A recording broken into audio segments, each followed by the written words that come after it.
Ask Elder Albert Dumont from Kitigan-Zibi Anishinaabe to please come forward to the podium to provide an official welcome. Elder Dumont is also known as South Wind. He is a poet, a storyteller, a speaker, and an Algonquin traditional teacher. Thank you very much. He's going to give you some tobacco. Okay. Thank you very much.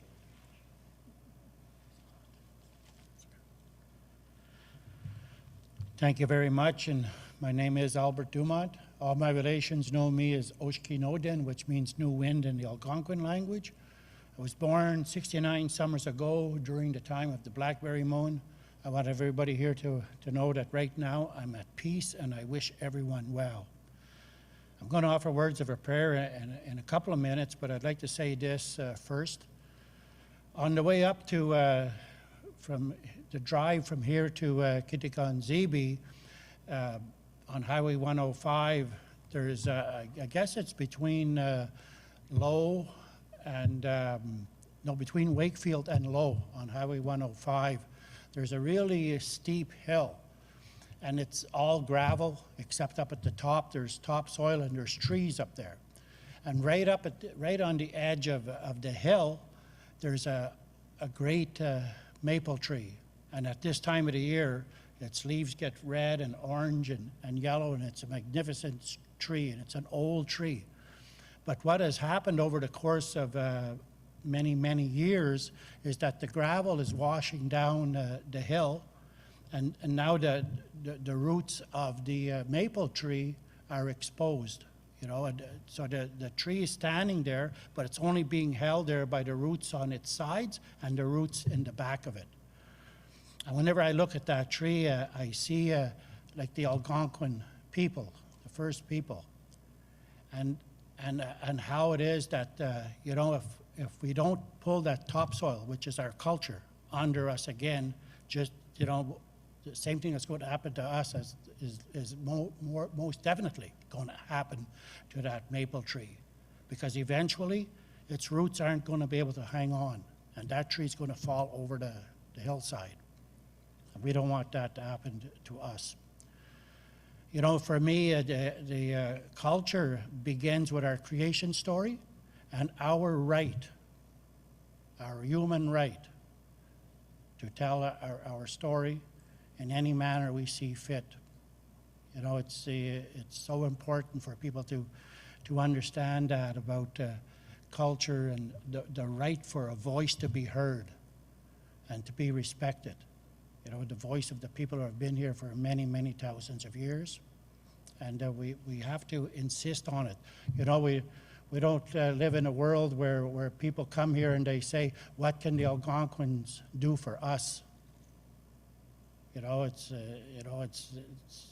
this is our traditional land that we've had stewardship over for many thousands of years. You know, one thing people might not know about Algonquin territory is that it has the greatest pine trees in the world. You know, Pontiac County has the greatest pine trees. Anybody that knows trees will tell you that. It's just a fact. But the greatest of things, I believe, is in Algonquin territory. And it's important to acknowledge these things, and especially through the arts. You know, I dabble around with single panel cartooning and storytelling and that kind of thing, and I think the voice in the arts is a good place to begin. So with that, I'd like to offer words of a prayer, you know, spirituality has a lot to do with our culture. It's you know, anyone that doesn't put their spiritual beliefs as a base for everything of importance in their life, you know, they should ask themselves why they don't. Because spirituality is important. That ability to communicate from the physical to the spiritual. Creator expects us all to do that. So I'm going to say this prayer. Thank you very much, good Spirit, Minumanado, for all the good things Creator placed in our homelands that help human beings to live well. We acknowledge and honor every tree, river, lake, and stream. We acknowledge and honor every bird, animal, fish, and all the good human beings. We're grateful for all those things in the sky world and all those things that live beneath the surface of the earth. We're grateful too for the bees and all the other insects that help the plants to grow. We're grateful for our medicines and for our ceremonies. We're grateful for our ability to prepare ourselves spiritually for that spirit world that will begin when this short physical life ends. We're grateful for our ability to bring peace and comfort to one another during times of troubles and during times of anguish. We ask you now, good Spirit, to touch all these people here with your blessings. We ask that if there's anybody here who has a relative or a friend who is suffering somehow, whether from depression or addiction things or some kind of physical sickness, we ask that that relative or friend will have a good day today and that they will return soon to the family as a role model and as a mentor. We ask these things of you, good Spirit, because of the great respect we have for everything that Creator has made. Miigwech, I know we're going to have a good meeting.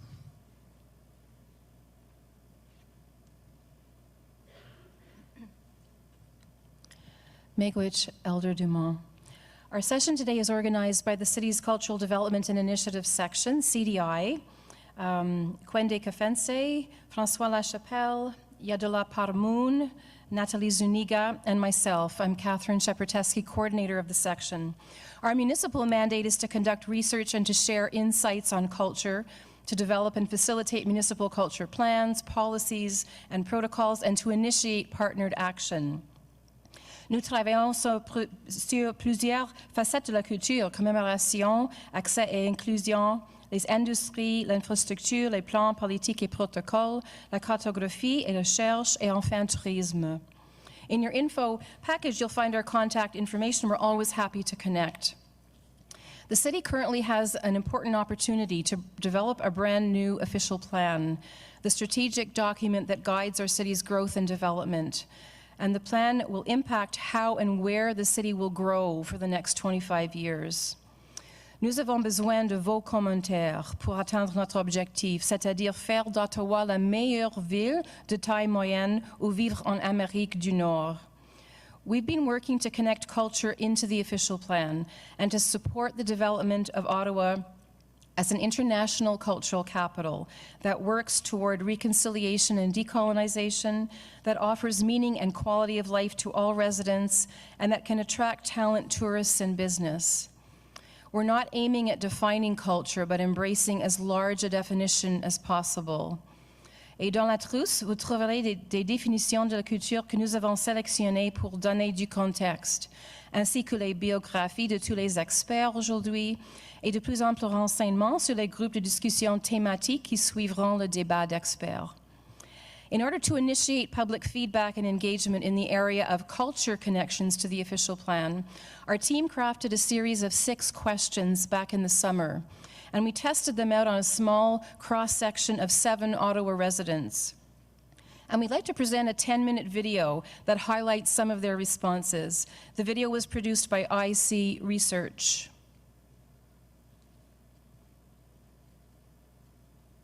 When I think about culture, I think about something that is pretty wide and expansive and that is part of the everyday and not something exceptional. When we talk about culture, to me, it's more in day-to-day life, like the way people live, the way people interact, because with different culture has a different way of doing things.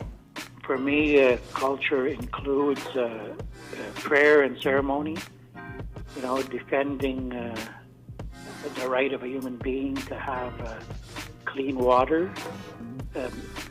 You know, I look to the forest as a place of wisdom and healing. You know, it's like the cathedral of the indigenous peoples.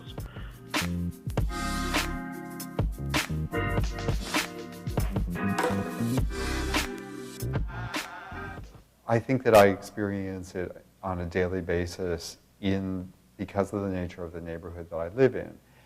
If I walk down Bank Street or if I walk on some of the side streets, I can see murals that have been painted by local artists that I know.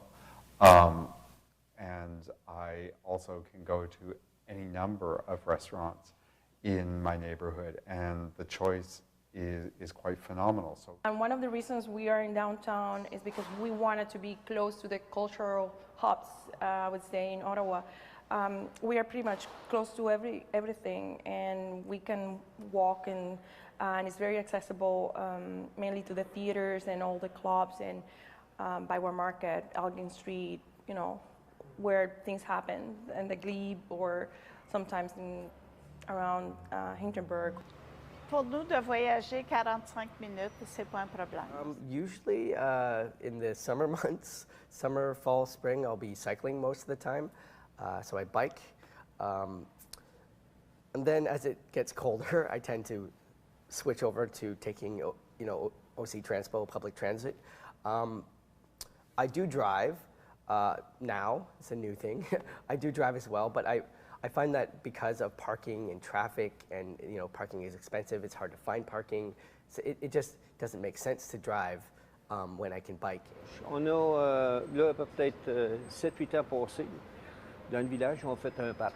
Sur mes petits-enfants, quand ils viennent, c'est pas un gros village qu'on reste dedans, là, c'est tout petit. C'est tout petit. Donc, tout le monde a accès au village pour marcher. Donc, soit Diane ou moi, on s'en va avec les 3 petits-enfants, puis on va au parc, puis on s'amuse dans le parc, puis les enfants, ils adorent ça. Tu sais, là. Donc, dans notre coin, est-ce qu'on voudrait avoir un ciné? Est-ce qu'on voudrait avoir quelque chose de gros? Non. That's the place where I live now. We used to have a all meal, like I know, it was a big barn when we just moved in. And now, the barn and the mill, you know, already tore down, and instead there are 5 houses located in that location. When we first saw that barn, in fact, we felt that's the culture of that local area. Chez nous, on a une fraisière, il y a l'autocueillette, puis tous les enfants sont bienvenus. Je me dis, ces jeunes-là sont nos clients du futur. Puis, moi, je me souviens ramasser des fraises sauvages avec mes parents, des bleuets sauvages. Alors, j'encourage tout le temps les jeunes familles d'apporter leurs enfants pour cueillir la fraise. Même s'ils en mangent, c'est pas grave. Tu sais, j'ai été un petit peu déçu avec Lansdowne. C'était un gros projet. On a été dit que c'était supposé d'être pour les gens de la ville d'Ottawa. On a été très actifs dans ce projet-là, comme marché. J'étais avec les marchés, j'étais un des représentants qui était toujours à la ville. Puis c'est devenu juste un autre centre de commerce. Donc, ça, tu sais, j'aimerais pas voir d'autres parcs ou d'autres parcs, d'autres développements comme ça.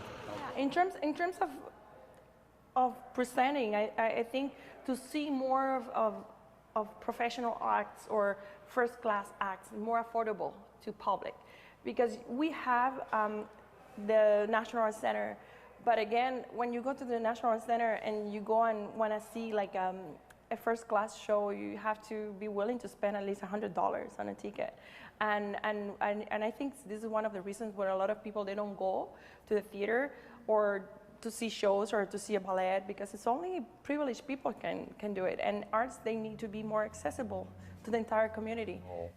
I know that throughout many neighborhoods in Montreal, there are maisons de culture, which have programs, again, organized at a local level for artists of many different kinds of artists to be able to present their work and attract an audience. And it would be lovely to see that kind of investment in the local arts community here in Ottawa. More can be done to kind of create spaces where there can be more culture in the neighborhoods that we do live in, on like whether that's Vanier, Overbrook, or Westboro, creating those spaces where culture and arts can be a bit more vibrant outside of the downtown core. I think there's a need for that. Yeah. People that embrace a spiritual base for their life know there's a place in their territory or on their lands that is a spiritual significance. So for the Algonquins, it was at Chaudière Falls. It was heartbreaking, and for me as an Indigenous man, as an Algonquin, whenever the condos were built at our sacred site. The Asinabka and the Chaudière Falls area, I know it has a lot of importance for a lot of Algonquin people, and I think that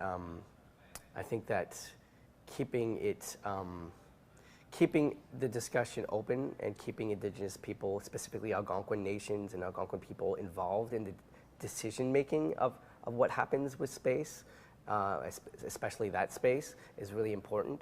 Given, for example, the importance of the Chaudière Falls for Indigenous communities in this region, it would be amazing to see that natural landscape freed from its industrial past, and right now it's pretty much hemmed in by its industrial past. Having access to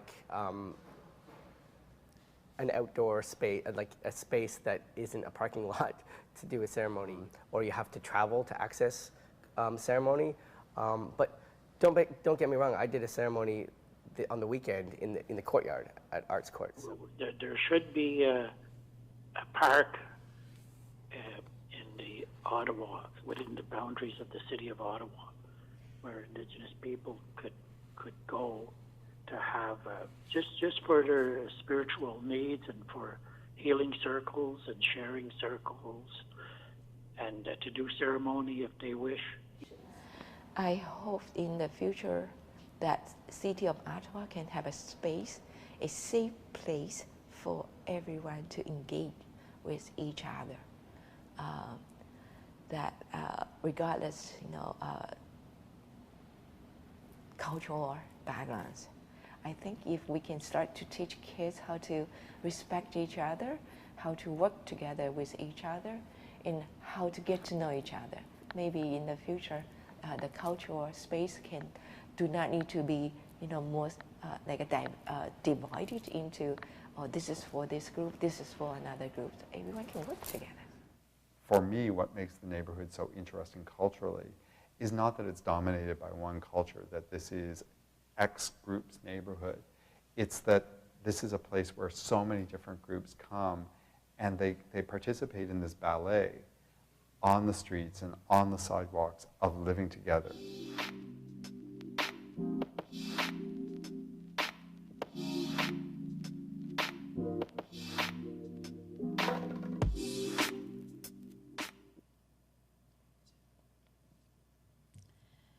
And IC Research Lead Kai Hao is here today with us in the audience, so thank you, Kai. Where are you?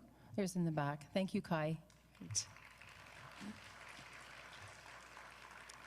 Et maintenant, j'ai l'honneur d'inviter au micro le maire de la ville d'Ottawa, son honneur Jim Watson.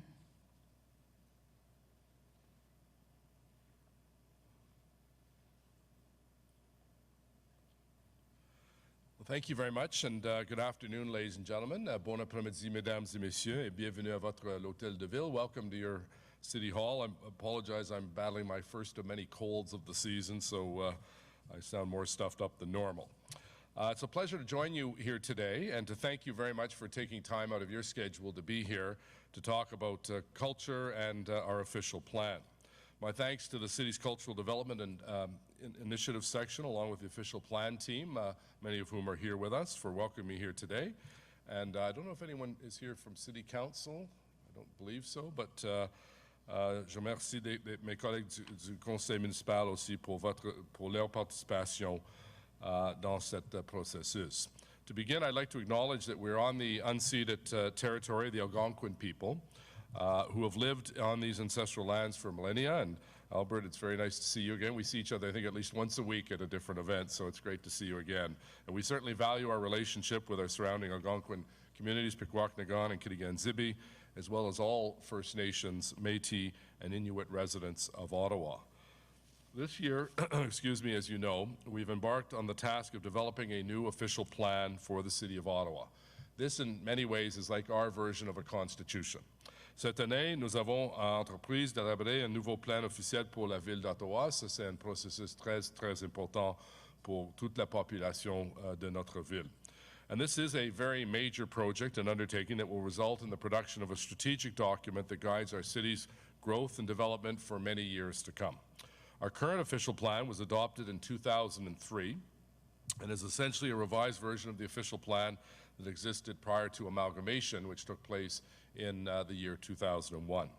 And we're in need of a new vision. Nous avons besoin d'une nouvelle vision. And with this new vision, we'll undertake a completely new official plan that reflects major areas of change in our city. Ottawa, as anyone who's lived here the last couple of years recognizes, is booming. Our unemployment rate fell to about 4.7% last month, and we need to be ready for the growth where people want to come and live here. They like the city of Ottawa, they like the size of it, they like the cultural institutions, the green space, the green belt, the stability of the federal public service, and so on. And our population, as many of you know, turned to 1 million just in June of this year. And I hadn't realized this until I heard from our planning staff that approximately 28 people a day arrive in Ottawa to live. So people do want to live in this city. And our vision is to make Ottawa the most livable mid-sized city in North America. And we need your help in order to reach this. I was just at giving a speech just a few moments ago in the East End to 500 people in the building and development and real estate industry. And one of the things I said, why is Ottawa booming? Why are people wanting to live here and coming work here? And part of that reason is because of the quality of life. And I talked about the Ottawa Art Gallery. I'm always pitching the OAG as open 7 days a week, free of charge, a beautiful new addition. Our Innovation Center at Bayview, for instance, that is bursting at the seams.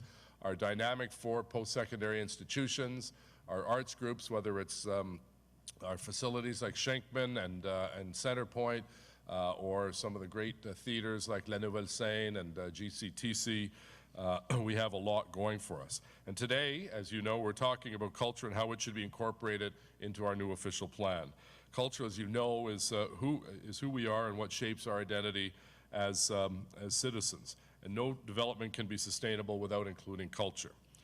We hope to support the development of Ottawa as an international cultural capital that works towards reconciliation and decolonization, offers meaning and quality of life to all residents, regardless of where they live or where they've come from, attracts talents, tourists, and businesses, and also new Canadians. You know, I think we've been very, very successful historically in this city under the leadership of one of my predecessors, Marion Dewar, in the Project 4000, welcoming 4,000 Vietnamese boat people here, and more recently, just a few years ago, as we launched the Welcome to Our Syrian Refugee Family and Friends.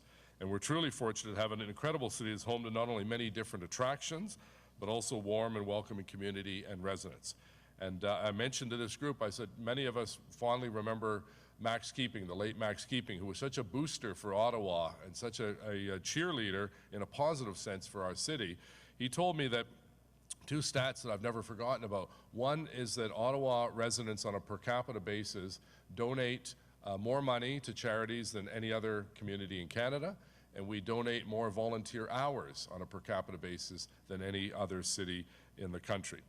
And the cultural landscape and the cultural industries rely on a lot of fundraising and a lot of volunteer time to support our professional artists.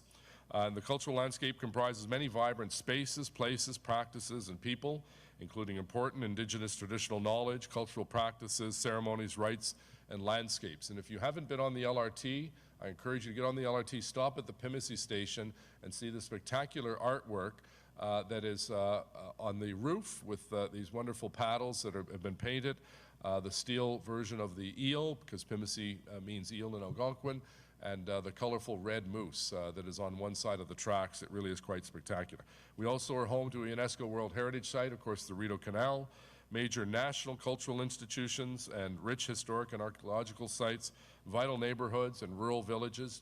Over 80% of Ottawa is rural, believe it or not. Forest, land, agricultural land. I think we have 1,600 farms in Ottawa, all of these great little villages that have their own cultural identity, whether it's the Diefenbunker in Carp or the Cabine à Sucre à Vanier or the wonderful Watson's Mill in Manotick.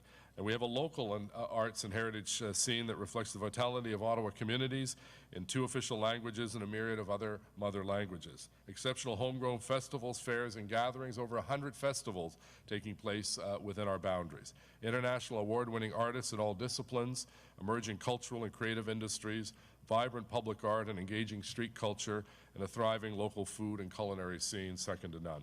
So safeguarding and celebrating the diverse cultural features of our city helps to build a quality of place. And it's important to think through a cultural lens when developing the official plan for the City of Ottawa. Your voice and your experience in Ottawa are important to us, and I want to take this opportunity to thank all of you very much for coming and offering your insight to our staff here today. J'ai hâte d'entendre ce que vous avez à dire, de recueillir vos commentaires, et je veux dire merci beaucoup pour votre participation. I wish you a very best for an engaging session here, and again, I thank you for taking the time out of your schedules to share your knowledge and your wisdom with us here at the City of Ottawa. Merci beaucoup. Thank you.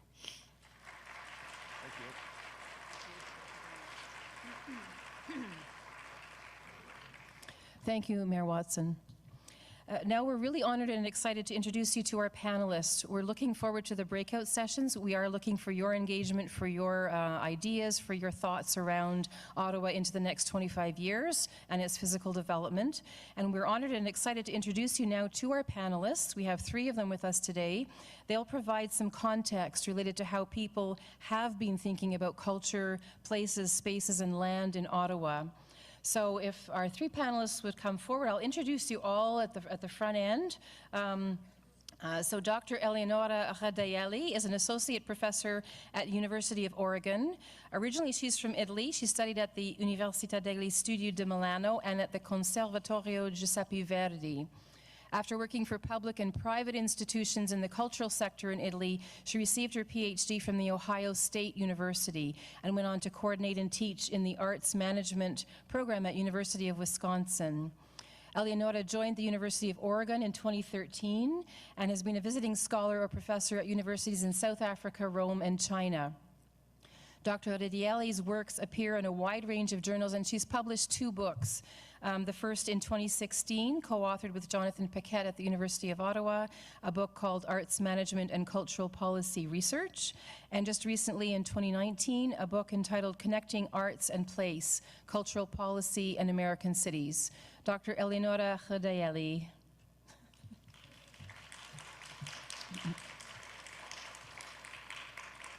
Alain Miguelez est gestionnaire des politiques de planification et de la résilience à la Direction générale de la planification, de l'infrastructure et du développement économique de la ville d'Ottawa.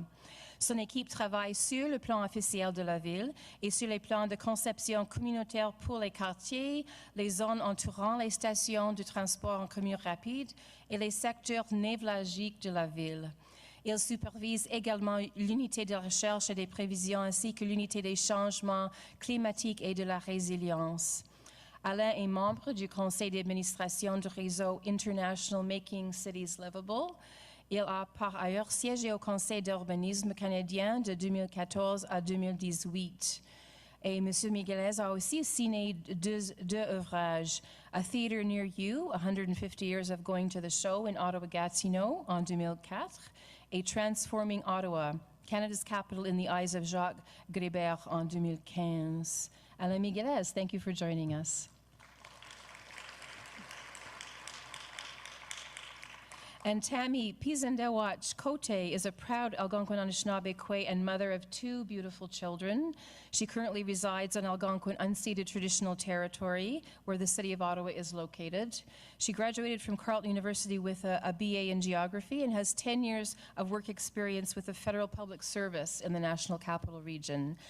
Tammy also worked for the Assembly of First Nations as a senior policy analyst, and she's currently a full-time council member from Kitigan-Zibi, Anishinaabe. So thank you, Tammy, for joining us today.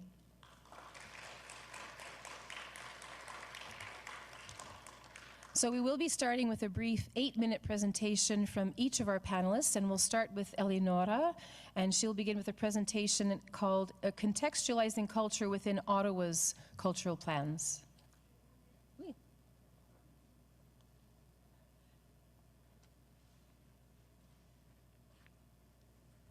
Okay, so hello everybody, and thank you for having me here. So, bonjour à tous. Je vous remercie de m'avoir invité à ce panel. C'est un grand honneur d'être ici parmi vous. Je m'appelle Eleonora Redaelli, and thank you for the great introduction. Je suis professeure agrégée à l'Université d'Oregon et je suis présentement à Ottawa en tant que chercheur invité au Centre d'études en gouvernance de l'Université d'Ottawa. Quant à mon domaine d'études, j'étudie les enjeux de la planification culturelle municipale. Et ma contribution à la conversation ici, aujourd'hui, ce sera pour la contextualisation de la culture dans le plan culturel d'Ottawa avec les pots de français que je connais. All right. Je commencerai pour expliquer ce qu'est un plan culturel et pourquoi il est important de contextualiser la culture dans le plan culturel créé par la ville d'Ottawa dans le passé. Ensuite, j'expliquerai les définitions énoncées dans les deux principaux plans. Premièrement, à partir du plan intitulé « Une politique culturelle pour la ville d'Ottawa », adopté par la ville en 1989. Deuxièmement, à partir du plan Art et patrimoine de la ville d'Ottawa, adopté en 2003, dans le cadre du processus de planification nommé Ottawa 2020. Enfin, je comparerai ces définitions et réfléchirai aux objectifs du plan qui sont liés afin de créer une base de référence pour la conversation en vue de positionner la culture dans le plan officiel. So, what is a cultural plan? A cultural plan is a tool for cultural development. As such, it articulates definition of culture and determines goals that the city has as a responsibility towards those aspects of culture that emerged in the definition. So all of this is done through a process that involves several offices of the city bureaucracy and especially involves the community, so through different ways of community engagement. And an example of steps into community engagement is what we are doing today, gathering the community.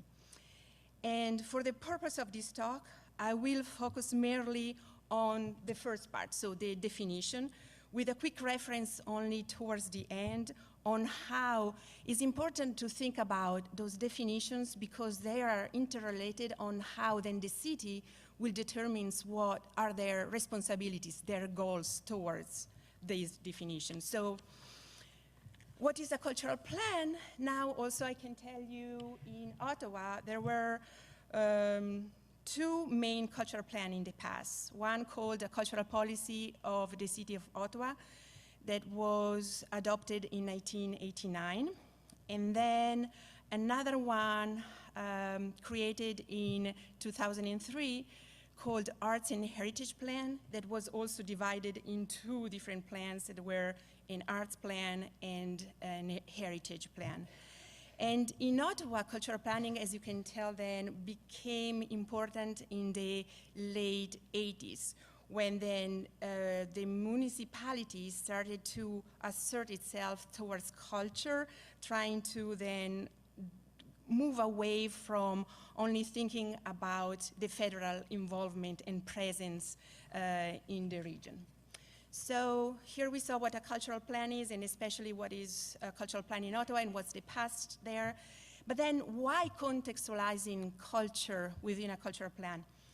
So this is important because definitions should be place-based, or they actually are place-based. What does that mean is that a definition is relational. So culture is not an absolute, but is very much in relation with the specific place where that emerges. So culture can be defined in different ways, in different places. And also another important aspect of definitions and why it's important to contextualize a definition is that definitions are dynamic and change over time. But so it's important to trace history so then we can understand this dynamic of change. And so the definition will be place-based if we contextualize that, so we understand that what happened in Ottawa, and then also how did it change, and so how will keep changing over time.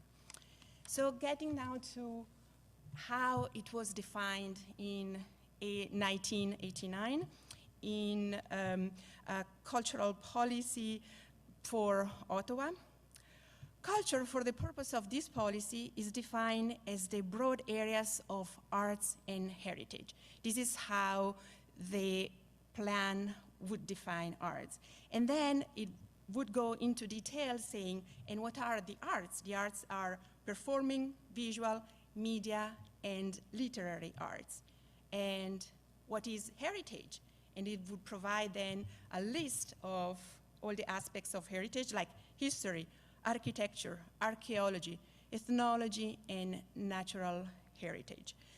So as you can see then, the definition of culture consisted in a list of disciplines. Then moving towards the Arts and Heritage Plan that was adopted in 2003, this was part of an umbrella plan called Ottawa 2020 that included actually 5 plans. One that was the official plan for physical development. Then there was one for economic strategy, environmental strategy, human services plan, and arts and heritage.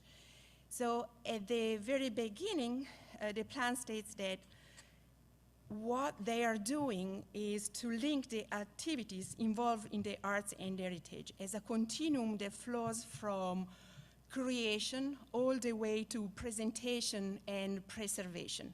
So the plan was bringing together arts and heritage in this way. So in this case, we can tell then the definition is just emerges as a continuum of connected activities. The previous one was a list of disciplines. This is a continuum of activities. Then the Arts and Heritage Plan of 2003 moves on into 2 different plans. And one, the Arts Plan, in a brief introduction says that what they consider arts is a continuum. And in this case, they define also the arts looking at a broad scopus of the arts in the city, thinking about the arts for pleasure all the way to the arts for professionals. That means that they were focusing this time on people making art, so, and the purposes that they would use for the arts. And of course, there are then different type of responsibility of the city if you think about the arts as entertainment or the arts as professional. While the Heritage Plan defined heritage as a legacy inherited from the past, valued in the present, and shaping the future.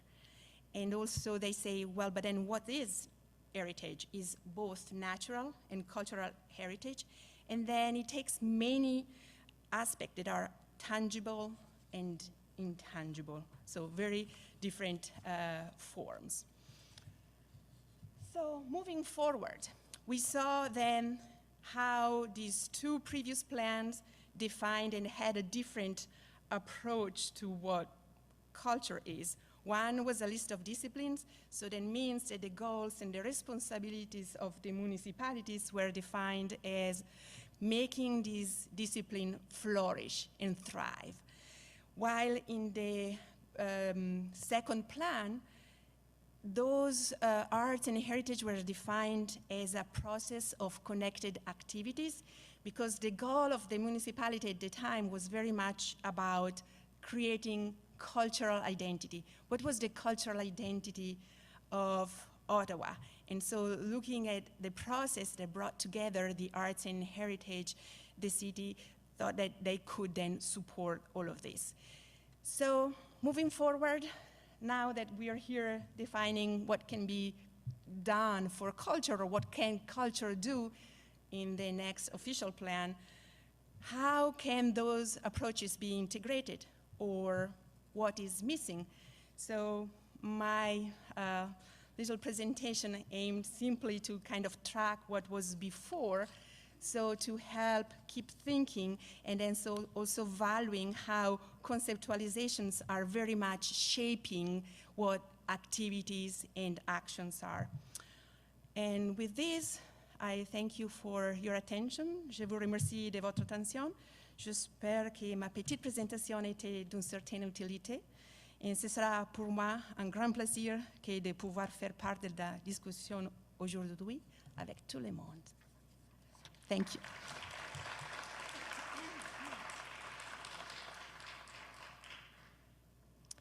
Thank you, Eleonora.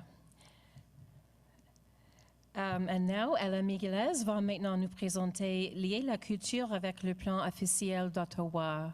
And also a note that we are live streaming this, and we have an online audience also out there. We're up in a partnership with Apartment 613. So we are trying to connect broader than this place right here. Merci beaucoup, Catherine. Mesdames et messieurs, grazie mille, professora. Non parlo italiano, ma con francese e spagnolo lo saco poquito. Je veux commencer par vous remercier d'être là aussi. Comme urbaniste chargé de l'équipe du plan officiel, c'est un vrai plaisir pour moi de finalement pouvoir participer à quelque chose qui personnellement me tient à cœur, la culture et dans son sens large, ce que ça veut dire pour la ville et l'identité de la ville et l'identité de ses quartiers. As you know, we are looking at a new official plan, and as the mayor mentioned, there's many reasons for that. As I was listening to the previous presentation, it occurred to me that all the steps that were outlined were also corresponding to the city reaching different sizes, different dimensions in population, different levels of demographic diversity and socio-demographic diversity. So there's a number of different layers that always intermingle when we talk about culture in the city. But for a big city like Ottawa, and again, I mean, in the context of Canada, we're a big city. We're the fourth largest and we're the capital. In the global context, we're a mid-sized city. And it's also important to be able to situate ourselves in the cultural landscape beyond us. I think that as we look at the new official plan, we want to get a much better understanding of the various contexts in which we situate ourselves. As was mentioned, I mean, we are the nation's capital, so we have a role to embody Canadian culture in general. And we have federal institutions that do that. The city now has a tagline or a brand that says, you know, we are Canada in one city. And that means, culturally as well, all of the country should see itself in Ottawa and in Ottawa-Gatineau as the national capital region. So that's one dimension of culture. To what extent is the country and all of its cultures prepared to endow us with the symbolic role of representing who they are, all the cultures of Canada, Indigenous, English, French, and as well all the cultures of the people who make up our population today, coming from all around the world. Canada is a very unique country in that way, and its demographic composition is changing. And as the capital city of that country, we ought to be a good mirror of our country. So that's one dimension. The next dimension is, as a growing city, as the mayor mentioned, we crossed 1 million population this year, and that's just for the city of Ottawa. The metropolitan area of Ottawa-Gatineau is about 1.5 million. So we're about the size Vancouver was when they hosted Expo 86. On est à peu près la taille de Lyon en France, ou Helsinki en Finlande, ou Dublin, ou Édimbourg. We're the size of cities like Dublin, Amsterdam, Helsinki, and when you think of those cities, you have an instant image of what they are and who they are. They have presence and personality in the world. And that's another dimension that we have to develop, not just as the nation's capital, but as our own city. who are we on the world stage? And when people think of Ottawa, what's the instant image that comes to mind? We should be instantly recognizable through our personality, and that is expressed through the city's culture, which goes beyond our role as the nation's capital. It's our own culture as a big and growing city. And in turn, that turns into the representation of what makes up our city. We have urban contexts. There is an urban culture. We have suburban contexts. There is a suburban culture. We have rural contexts, and there is a rural culture. And then there's the various cultures and subcultures that make up the city in general, and that pick up on the various sociocultural and ethnic identities. We are on unceded land of the Algonquin Nation, but we should also aspire to hope that all Indigenous peoples from across Canada would see in Ottawa a representation of who they are as their capital, as their symbolic space. And we should aspire to be that place. So place identity is just as important a piece of the construct that is the city's identity. Neighborhoods have identity. Neighborhoods have culture. And there's different types of neighborhoods. As the mayor well said, it's not simply the neighborhood where one particular group of people lives. It's a neighborhood and its history. There are trendy neighborhoods, edgy neighborhoods, stable neighborhoods, transforming neighborhoods, gentrifying neighborhoods. A lot of this is controversial at certain levels, but these things do exist. And culture has different manifestations in those spaces. I think we have to be able to understand those things. So it's a bit of a philosophical introduction into what will become a much more, hopefully, comprehensive understanding of how culture has to color the way we think of the city, plan the city, and put in place the policy framework and the regulations to either enable or get out of the way of the expression that makes up who we are as a city. Alors, heureux de participer au panel et au plaisir d'entendre vos questions. Merci beaucoup.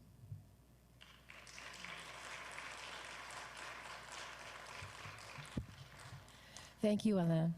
And now I'd like to call upon Tammy Pizendouach-Cote to speak to us about culture, land, and identity from the perspective of the Algonquin Anishinaabe host nation. Kwe. Tammy Pizendouach-Tawashini Dishnikas, Kitigan Zibi Nindonjaba. The language I just spoken is Anishinaabe Mawin, Algonquin language. You will not hear this language anywhere in the world, but here on Algonquin unceded traditional territory, for which I welcome you all here today. Before I begin, I want to say Kichimigwech to Elder Albert Dumont for your good words you shared with us today, and also for your prayer that's going to start us off in a good way. So Kichimigwech. I also like to say miigwech to the City of Ottawa for having me here today, because I think it's very important that we start connecting and building those relationships. So I'm very happy to be here today. So miigwech. Today I want to talk a little bit about how do we transform spaces and how do we decolonize those spaces here in the City of Ottawa. These are some of the topics I'd like to discuss. For me, being an Anishinaabe Kwe, I think it's very important that we have Algonquin strong presence here in the City of Ottawa.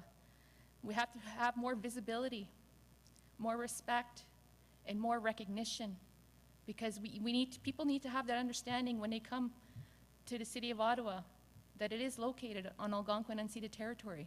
So we need to make sure that we're visible. For the Algonquin Nation, we've always been welcoming people, welcoming others, new settlers, old settlers, tourists to our territory. We're always welcoming people. And we welcome other cultures, to celebrate other cultures on our territories. But how do we transform the spaces to make them more culturally appropriate?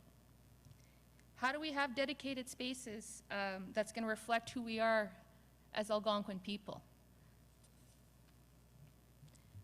These are some just examples that I'd like to provide on how we can decolonize the City of Ottawa.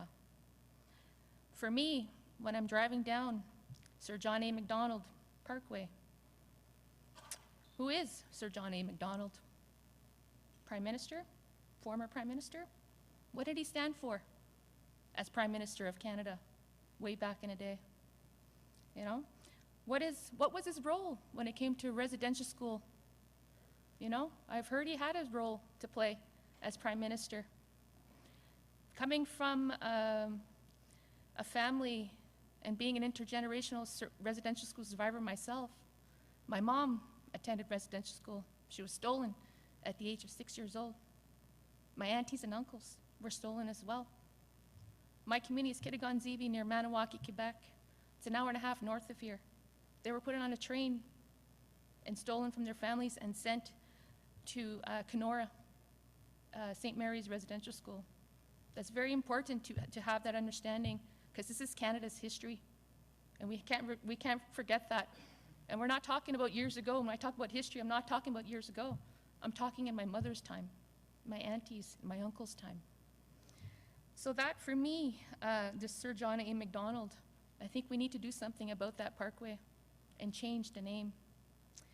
Another statue that comes to mind is Samuel de Champlain. That's located at Nepean Point, just beside the National Gallery. What's the purpose of that statue? It's to commemorate his voyage on the Ottawa River. As we all know, the Ottawa River watershed flows all throughout Algonquin unceded territory. So what does that statue represent? You know, for me, when you're surrounded by colonialism, it doesn't feel like a welcome space for me, being an Anishinaabe.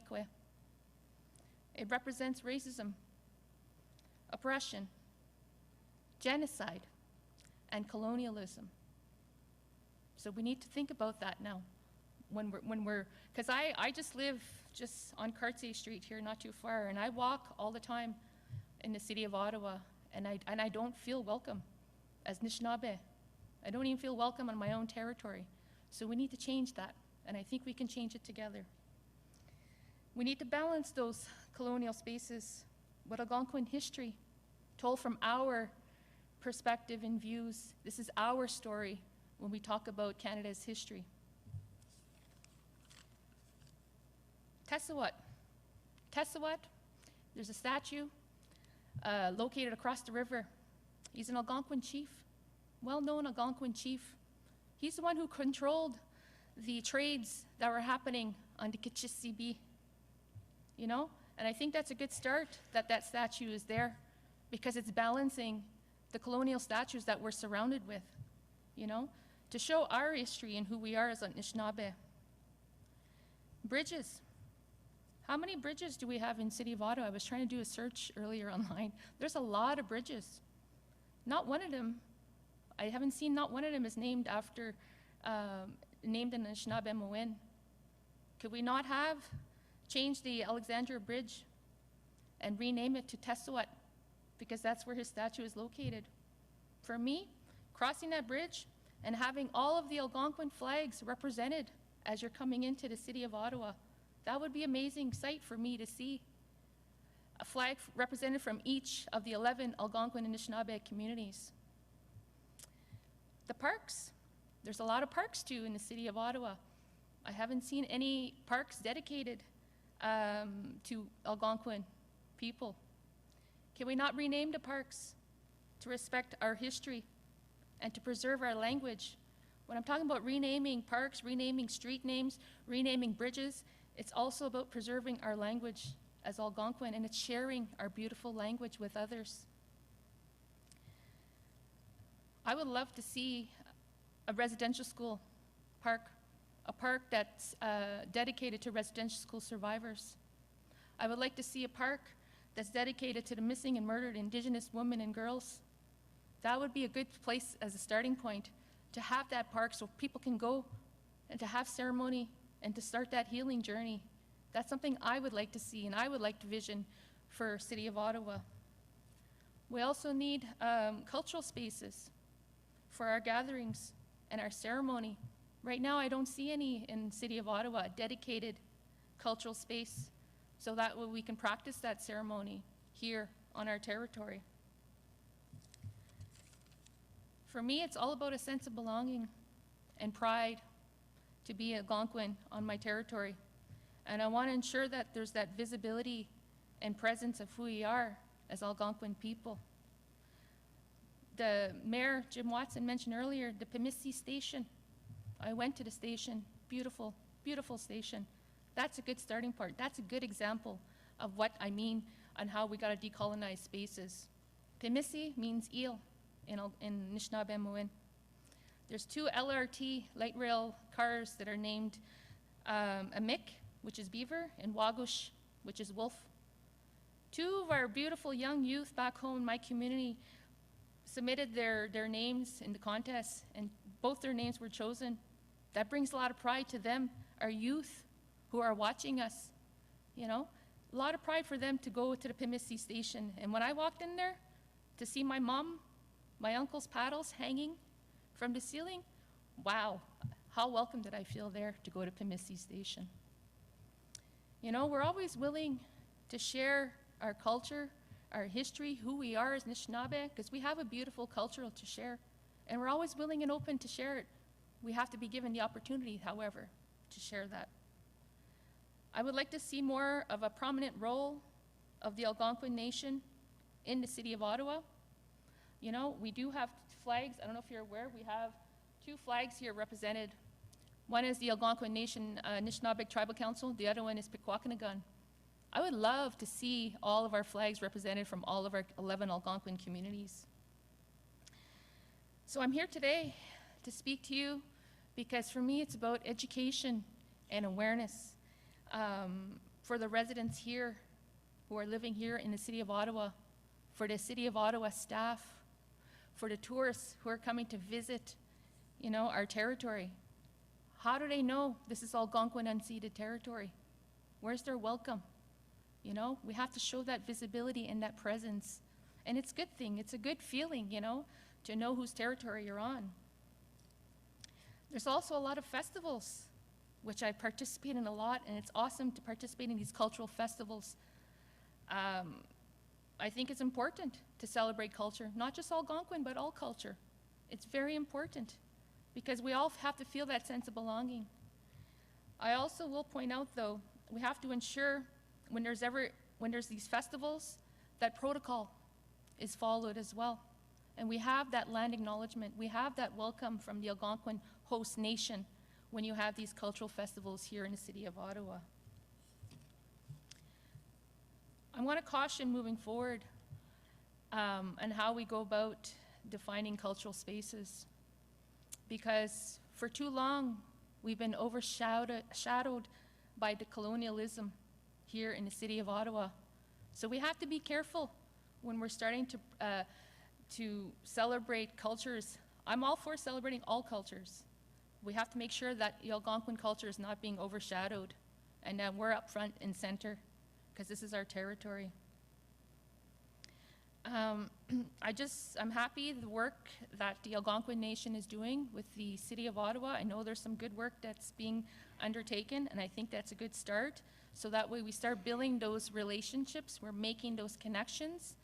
The most important thing is we're trying to develop this cultural plan. For me, the most important thing is we need to be part of the decision making. We need to be sitting at the table making those decisions on our territory. So I think it's very important that we're part of it. Anyway, so I'll end there. I just want to say Kichimegwech for allowing me to share today some very important key messages that I think need to be said here today.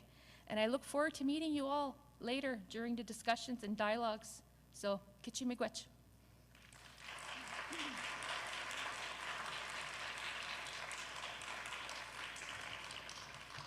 Megwich Tammy. And now we'll move to a question period. I think, Wenda, you've got the mic, the handheld mic. So we have 2 prepared questions just to get the ball rolling, and then we'll open up for additional questions from the floor. So this is your opportunity to ask questions of the panelists and to hear their perspectives, to hear their answers and how they're handling your questions. I think I'm the first question, and I'll also be bringing around the microphone. So if anybody wants to ask a question, please raise your hand, and I'll move it over to you. But My question is for, I mean, in some ways, I guess it's a little bit more addressed to potentially Alain and Eleonora, but obviously everybody's open to answer. But it's focused on, and it's a bit of a wonky question, but it's about legislative strategy.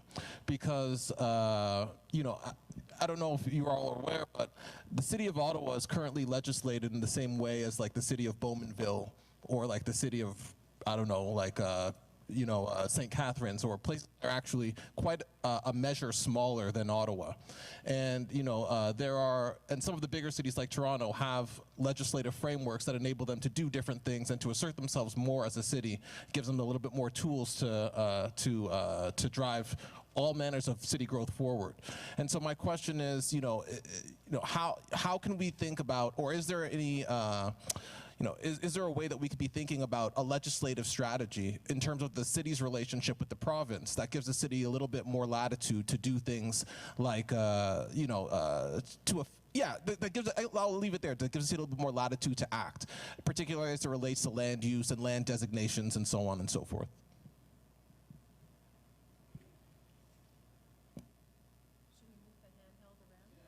You can move the handheld just over there. You don't have to like step to the podium or whatever. All right, so I'll start. Thanks, Wendy, for the question. I think instinctively my first answer is to say, yes, you're right. I think if there are mechanisms, legislative mechanisms that you find in places like the City of Toronto or other jurisdictions to which we're closer in size and in importance, meaning cultural importance, I think we should have them. And it should be up to us as a municipality through our council to put together and articulate the need that we have and to pursue those things. But I just want to come back on something that you said, because as a planner, I picked up on your mention of, you know, land use designations. This is something that we want to change in this official plan. We have the legacy of 20th century planning philosophies that were based on land use separation, of segregation of things in space. You open our maps today and you'll see a number of colors, and you know they're all sort of individual colors. So you have, you know, a bunch of yellow, which we call general urban, and that's supposed to be where the houses go, and you have a little bit of blue, and it's mixed use center, but that's supposed to be where employment goes, and then you have a purple, and it's industrial, and that's where factories go, and then you have green, and it's the parks, and everything is separated in space. And you even hear it in the vocabulary of how people talk about their environment, their built environment, and their general environment, you know, in a residential area. Well, when you think about it, we want to talk about neighborhoods. And neighborhoods are places that integrate many more things than just people's homes. Neighborhoods in a real city have more than just dormitories, and they have places of culture, public realm. Neighborhoods should have their own nightlife. Neighborhoods should have their own gathering spaces, their own places where you can feel and partake into the culture of the place. So we want to do away with the philosophy of land use separation. We want to talk a lot more about integration, and integration of things in space, and integration of the human dimension of what makes that space meaningful. So I'm picking up on that as one of the first things that we want to do in the official plan. But to your core question, absolutely, if there's tools that we currently don't have and that would allow us to leverage a lot more of what we want to do, I think we should definitely pursue those things. I know you had mentioned legislation, right? I think it's good to have legislation. However, it all comes down to the implementation of that legislation and the funding to support that implementation. And I think it's more than just the province who has that responsibility. Let's not forget the federal government as well, because we do have the National Capital Commission that owns a lot of lands here in the city of Ottawa and spaces. So they need to be involved as well in supporting some of the initiatives that are going to be put forward. So I'm glad that I'm going after them, because somewhat they are bringing some aspects that are very important. So on the one hand, how the planning office of the city can determine what land use should be and how that is determined. So then is nice to realize that maybe compartmentalized land use ideas are of an older era, and so that there is a process towards changing that. And then it's also important to understand that, yes, there is the city, as Tammy also mentioned, but then there is also the province and then the federal government. So there are different actors that are somewhat making legislation that needs to cohabitate. But my perspective is more into the process more than in the legislative piece. So then how all of those actors can in some way engage community. So my research towards cultural planning in American cities looked not as much as legislature, but more how different tools and different strategy can also involve communities, so then all these steps that the city is taking and all those other actors that can make legislation can then shape their decision, acknowledging all the people. So then what can be the tools of community engagement to achieve that? So encouraging, differentiating different tools to then develop engagement for different people. Thank you. There's one other question, another question. Here you go. Thank you very much to the three of you. So the 2014 provincial policy statement that governs the land use planning process in Ontario includes reference to Aboriginal interests for the first time. It now explicitly states that it is important to consult with Aboriginal communities on planning matters that may affect their rights or interests. That planning authorities are encouraged to coordinate planning with Aboriginal communities, that planning authorities shall consider the interest of Aboriginal communities in conserving cultural heritage and archaeological resources. So our question for Alain, but also we would like to hear Tammy and Eleonora. What opportunities do you see over the next 25 years to engage and collaborate with the Algonquin and Anishinaabe Nation on whose unceded territory Ottawa is built, and with urban First Nation, Inuit, and Métis peoples that are living and working in Ottawa?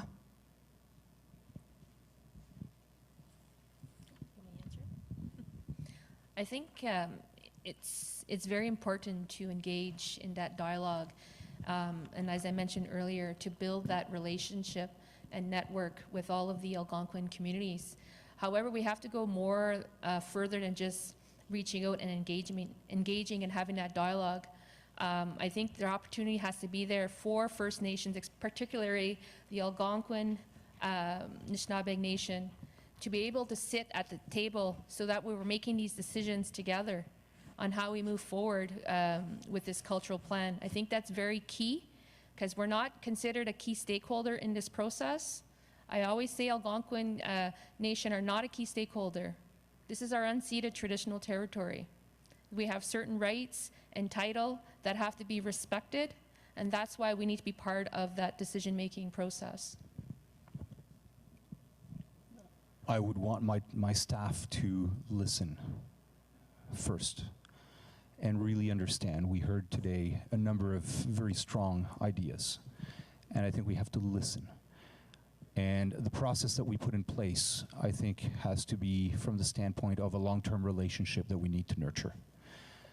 We have staff that is in charge of our official plan engagement strategy. And I don't mean to be disrespectful. I think that we recognize that the dialogue we need to have with our host nation is different. So I think for the first time, there is that recognition. I can only say that we are making the best efforts that we can as we learn, and we are here to listen. I think we have another question from up here.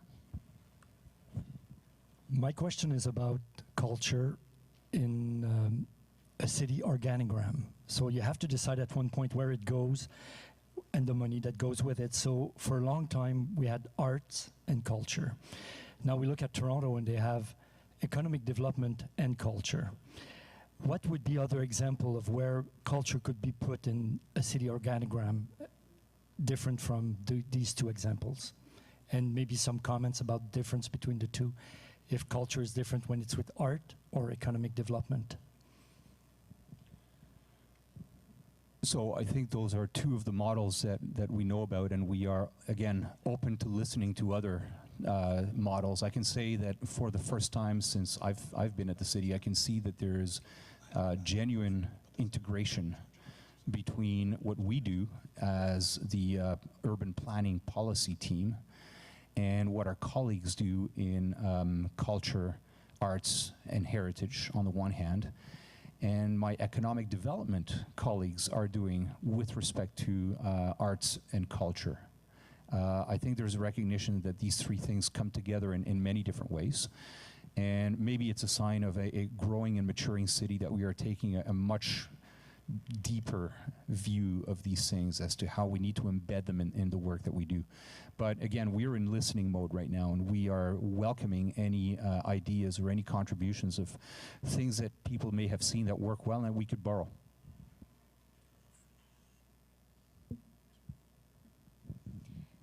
For me, culture is everyday life for Algonquin Nation. It's part of who we are. It's everyday life. So it's not just focused on one day, June 21st, Indigenous Peoples Day. We don't just celebrate June 21st of who we are as Algonquin people. We celebrate every day through our ceremonies, our culture, our practices. And I think culture needs to be embedded in everyday life. So that way we don't forget the importance of it.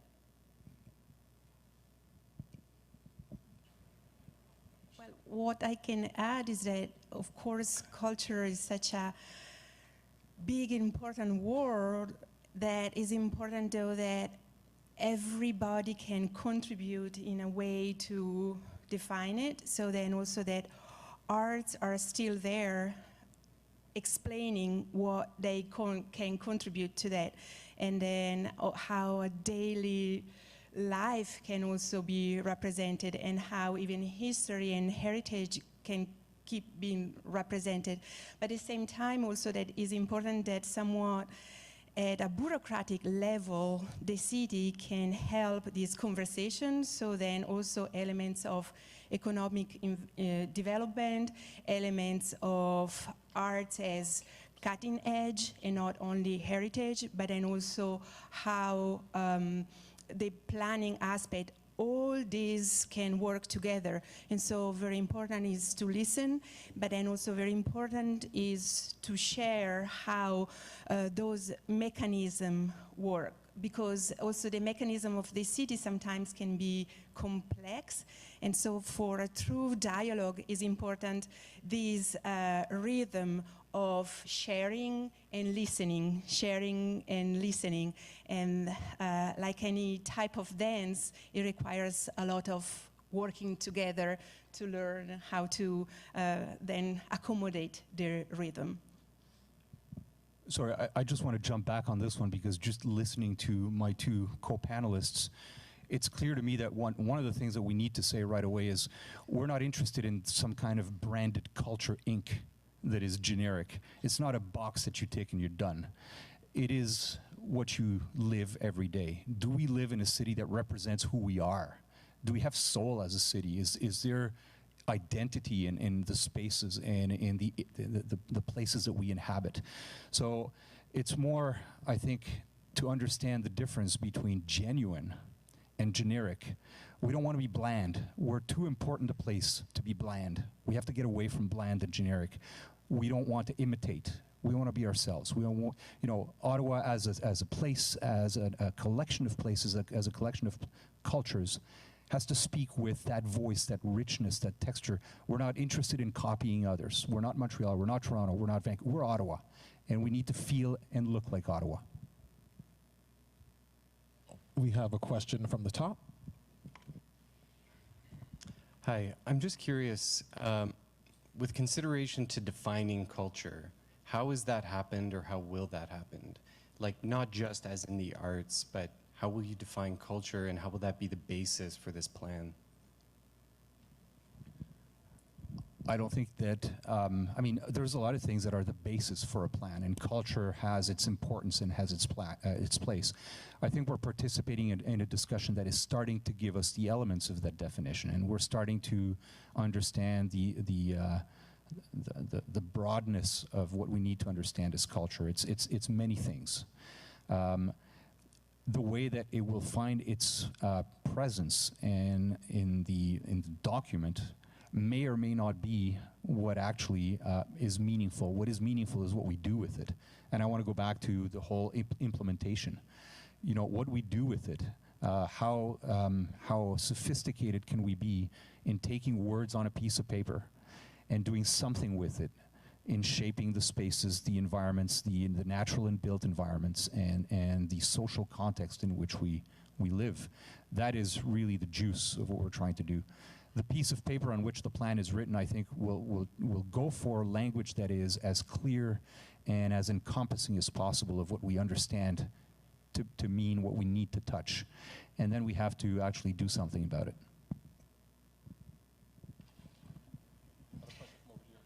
Yes, hello. My question is about what's happening with LeBreton Flats. And as I've heard some of our speakers today talk about the importance of land and ensuring that we have accessible and safe spaces for all, I think that now that we have an opportunity to do a rethink on the LeBreton Flats, I really feel that there's a huge opportunity for us to showcase the wonders of Ottawa's culture in that space. And what I wondered was, well, I should also say that personally I think that there's huge opportunity for the city to look at developing that space as a social enterprise for our cultural sector, and with wonderful partnerships potentially with our education and culinary sectors. But my question is, are you familiar with any other cities in the world that have used the opportunity to develop land to inspire cultural development, to help shape the next era of cultural development for a city? As a matter of fact, Lyon, France, which is a city of about our size, has something very similar to Le Breton called Confluence. It was a former industrial district. It was cleared and is in the process of being redeveloped. They're much further ahead than we are. They're about 2/3 done. But they have taken a lot of care and consideration to imprinting the identity of that city, which is, it goes back to the Roman days. I mean, it's millennia old. And through its various centuries and through its journey through time, what you find in that place, what you find in those spaces, talks about who that city is in a very meaningful way. I'm not doing it justice, and I think it would take, you know, a personal visit to really experience what that is. But I agree with you, there is an opportunity there. And Le Breton Flats is a large, large piece of land. It's the size of downtown. I mean, it will be our west downtown. And with that in mind, I think it even should be seen as opening many more opportunities to really create something that is much more than a single dimension. It's a multi-dimensional opportunity. I just also wanted to add that I know that Niagara Falls, as I understood, I've read recently that they're actually creating a village. Like they are actually creating infrastructure to model that kind of an area for their city. And I find it interesting that they're developing it when we actually have it right here in Ottawa. So while they're creating it, as you say, you know, and it's almost like no disrespect to Niagara Falls region, but it's almost like an unauthentic space when we actually have that true authenticity here in Ottawa to benefit from and to showcase and to prosper from. So thank you. I just wanted to respond to your reference to Le Breton Flats. When we do land acknowledgements, we're always saying this is unceded traditional territory of the Algonquin people. What does that mean, unceded? For me, when we talk about Le Breton Flats, it is Algonquin land. We own that land at Le Breton Flats. We need to be defining what that future use of Le Breton Flats will be. Not as a key stakeholder, as I mentioned earlier, as a decision maker. And we need to be leading those discussions when it comes to Le Breton Flats.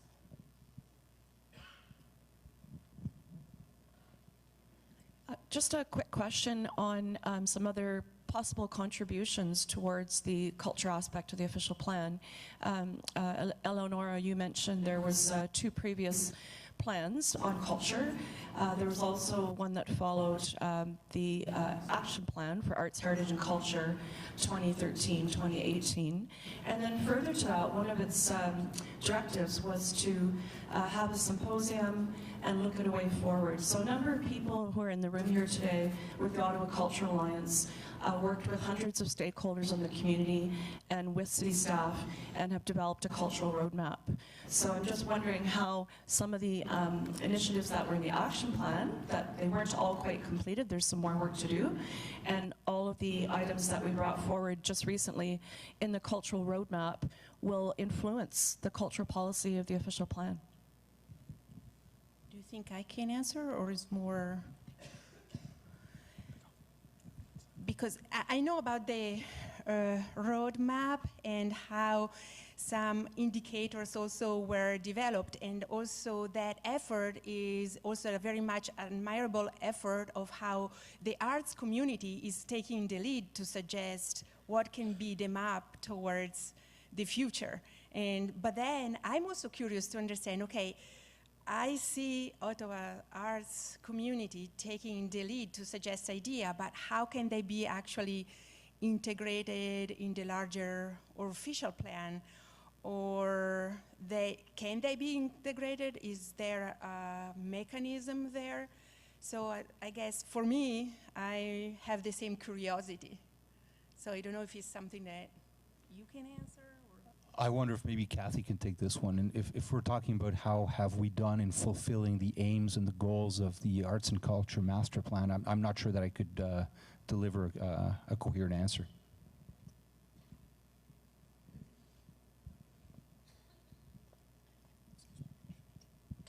So the renewed action plan, Arts, Heritage, and Culture Action Plan that spanned 2013 to 2018 was an action plan. There was a lot accomplished, still outstanding actions, and still work underway. So there will be a report to Council, from what I understand, this year, Tracy, that will itemize the accomplishments, itemize the outstanding actions, and look to a way forward. The Ottawa 2020 scenario, or I guess frame from which that renewed action plan was a piece of that, is coming to a close in 2020. And so there does need to be some work done now with community, in full collaboration with the community, to develop probably a new 10-year culture plan. The roadmap has been developed for this term of council, but probably a 2-year process, or 18-month to 2-year process, to really work on the next version of a culture plan connected to the official plan. Official plan is looking at a 25-year span at this point, and it feels like the physical development of the city and the cultural development of the city are talking a little bit more and hopefully planning together. And so we're hoping that this kind of session that brings the two pieces in parallel together, to talk, to listen, to dialogue, can continue into the future, so that culture in neighborhoods is considered in an official plan, in a culture plan, in other parts of the city as well. So we're just at the front end of something that can be really exciting and powerful if the powers that be allow that convergence and that discussion to continue.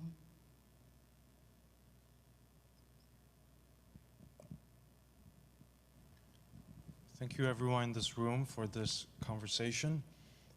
Kathy just mentioned the word convergence, and I also hear that integration is a main theme. I recently went to an Algonquin traditional cultural event, and afterwards our local Ottawa newspaper had a really great way of describing that event that day. However, that was different than how I heard it with my Chinese language. When I saw Chinese visitors or Asian tourists showing up at this Algonquin event. The conversations and the mutual sharing that was happening was left out and not mentioned in the way we described in the media what this Algonquin event was about. So I begin to wonder, as we talk about integration, through whose approach and what set of eyes and ears are we thinking about that integration? Just like how that day when we talk about the Algonquin experience is through one way, but what if we listen through a Pakistani mother's perspective of integrating with the Algonquin people? What if we listen to, a Chinese grandpa's experience of integrating with Algonquin people? And how do we create those spaces so that there could be genuine cultural integration happening on their own, and that's not pre-described the way this newspaper did? And I thought the newspaper did a great job, but it's just through a different language. I heard that there are other ways for cultures to integrate. So this is a big level philosophical reflection, and I'm sharing it with everybody. Thank you very much for this fantastic session. I'd just like to respond to that comment, if I may. For me, when I hear the word integration, I don't really like the word integration, because based on Canada's colonial history and through residential schools, 60s Scoop, all they've been trying to do is to integrate us into to be Canadians. And no, we're not going to be integrated into Canadian society, because we're never going to forget who we are as Algonquin and Anishinaabe people. So I want to be very careful when we use that word integration. I do agree, though, with what you said, that yes, we start building relationships with everyone here living here in the city of Ottawa, also tourists that are coming in. And it's all about that education and awareness factor, to talk about the history of who we are as Anishinaabe people, but it's told from our storytelling. It's told from our views and perspective. So I just want to make sure that when we use the word integration, we're careful in how it's being used and interpreted.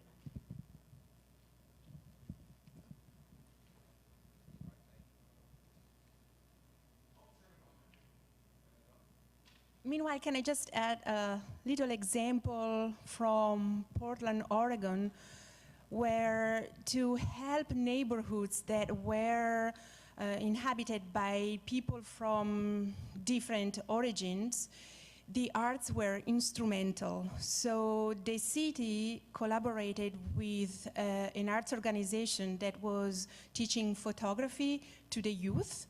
And so the youth then would go in parks and take pictures of family in that community. And what was great about that artistic process was that the youth was learning about the arts, was then also representing themselves as useful for the community instead of just like kids being rowdy and troublemakers. And also what was great was family lining up for taking their portraits and talking to each other and getting to know each other. So somewhat maintaining their identity and their cultural background, but at the same time also connecting to each other because they were sharing a space. So that's not a solution, but it was a great example, and a great example also of how the arts can be instrumental on those very difficult aspects of layering identity, maintaining an identity, and then also collaborating and integrating with the people surrounding us and living with us. Hi, I just would like to express myself. Perhaps I'm not so good in doing so, but Tommy, you stole my heart. Really, I don't even begin to imagine being an indigenous person walking on the streets and feeling strange. I arrived here to this beautiful country as a young husband, and I tried to find a job, and I couldn't find a job. I came from Sweden, and nobody would hire me because I didn't have Canadian experience. But then all of a sudden it changed everything. I went to the Yonge Street in Toronto. I paid $10 and I registered my company. And all of a sudden, I got plenty of projects to do because I had experience from Sweden. So you see, things change. But when I listened to Eleonora, when you were making your presentation of the past programs that we had on the culture, definitely, I am sure you felt only flat, two-dimensional. This is the timeline, and this is the activity. Nothing much in terms of people. And so that third and possibly more dimension would be required to describe what really the culture is. How many people doing that particular activity and versus the other. This whole meeting is skewed. We started, and this is not a criticism to Cathy, but we started with a beautiful French language introductions. Even Eleonora was making that part. And I was listening to, and for me, the capital of Canada is Ottawa, and this is the country where the French is only about 30% of population. So right away from the premise, we said that this is kind of skewed. I felt like this is kind of skewed. I don't mind. I live in Orleans, so I manage with my neighbors and so on, and I speak half a dozen other languages. The thing is, we are still, as I believe, searching for what the soul, as you, Alain, says, what the soul of Ottawa is. But should it be Ottawa as a city on both sides of the river, with a strong French influence? And I might say the Francophones, God bless them, are on the march, I think, because the colonial traditions of French colonialism and then British colonialism kind of fades away. But in your program, when I look, you have indigenous people, great respect, and but you have newcomers. What about those who built that country and they were not British and they were not French? You see, this is where a colleague of mine from that left side, again, skewness. We had a lot more questions from that side rather than from this side. I'm the only one and the first to do so. So what we have to do is work together to balance things. And that's what I would like to do. Thank you.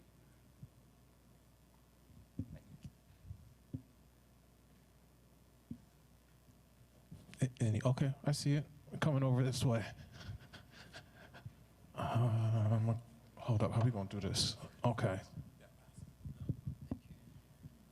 Hello. So my name is Guillaume, and I recently settled in Ottawa, so I don't pretend to know much about the cultural activity here. I just wanted to ask you a question about the international dimension that at some point I think Alain mentioned. I know it's not like maybe the first thing that comes to mind when you're talking about a cultural plan, because basically you want to know what's going to happen in your neighborhood or what you can directly access. But I had the chance to live in several countries, and I saw how those countries or cities were acting to promote their image internationally, and how culture is obviously the first thing that they are using to do so. In that sense, I think, for example, before coming here, to be honest, I talked to several people about selling in Ottawa, and nobody, unfortunately, mentioned about the Algonquin territory. I read about it, obviously, out of curiosity and to understand the story of the city. But I think it's obviously a pity that it's not like more present in the image of Ottawa internationally. And I think it's not because it should be an obligation because of the history, but it's also, I think, a great opportunity for Ottawa to shine abroad. You were mentioning that you have to distinguish your city among others, and I think if Ottawa in some way is at the forefront of acknowledging what happened and making the Algonquin or indigenous cultural shine. I think that could be a great way to promote the city internationally and to really like be different from the others. Sorry, it's a bit long, but. Thank you very much for that comment. These are some of the things that we are here to gather from the panel. So thank you.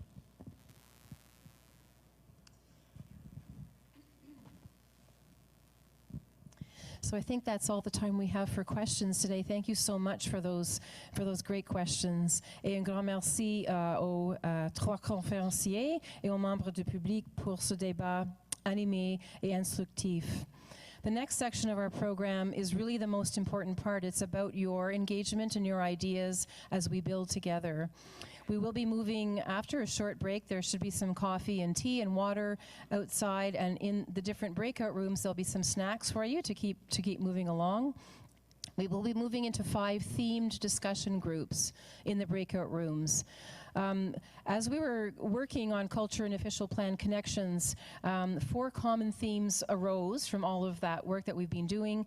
One is the concept of hubs, gathering spaces, places for ceremony, for celebration, and to connect people, products, and projects. Another loud and strong theme was stewardship, the safeguarding, respecting, and protection of cultural and natural heritage. Access to cultural places and spaces for all came out loud and strong, as well as mobility, so the walkability, transit, happy and effective ways to get to cultural place and space. So after you head out here, and I do hope that you can stay with us for this really engaged second part, grab a coffee, tea. Our 5 breakout groups are in different places, all in City Hall, obviously, most on the 2nd floor, just up at the top of the stairs. In the Honeywell room, an Indigenous discussion group focused on ceremony, celebration, and gathering space with Nathalie Zuniga and Elena Abel. Richmond room, just at the top of the stairs, a new immigrant discussion group focused on cultural practice, living culture, and gathering space with Yadula Parmoun and Asha Syed.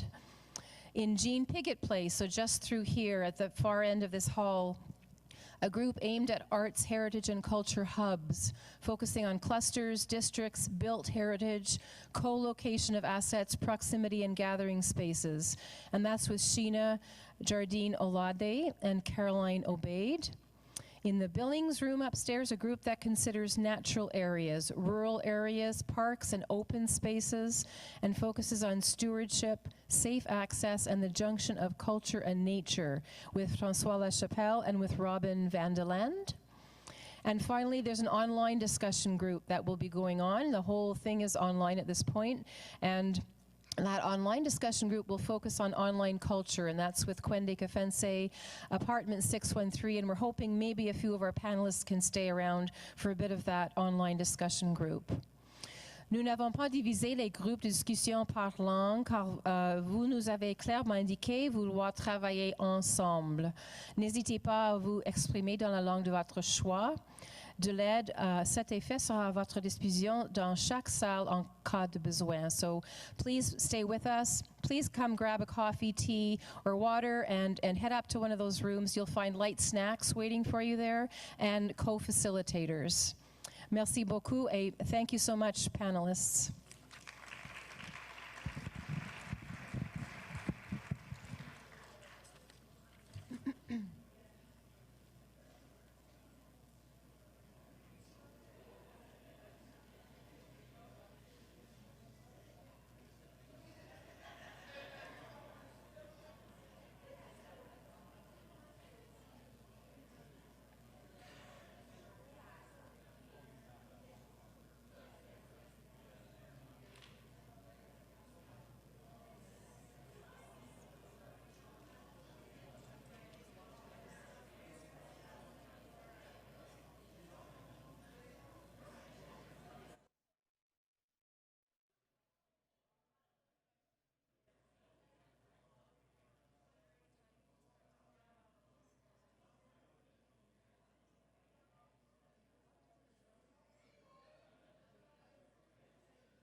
Round two.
Can I roll a couple of these chairs over?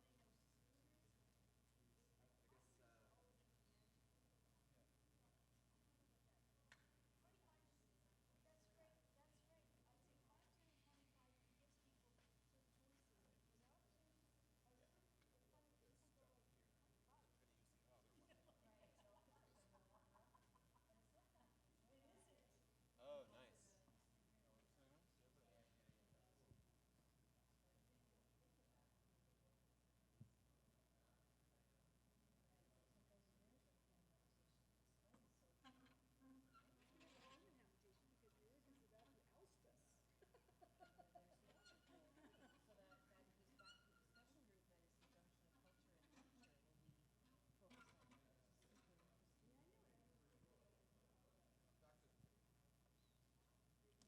Watch that. Watch the agua. So yeah, you're gonna sit. You can just sit here. Everybody else will be sitting. All there. right, yeah. And then we'll set one sort of sideways on you, and then yeah. No, we're not gonna use that for camera. We're gonna use. Oh, but we're gonna take that off still. Okay. Yeah, we're gonna take that off. Use one of them mic stand adapters, and then hook a phone up on there.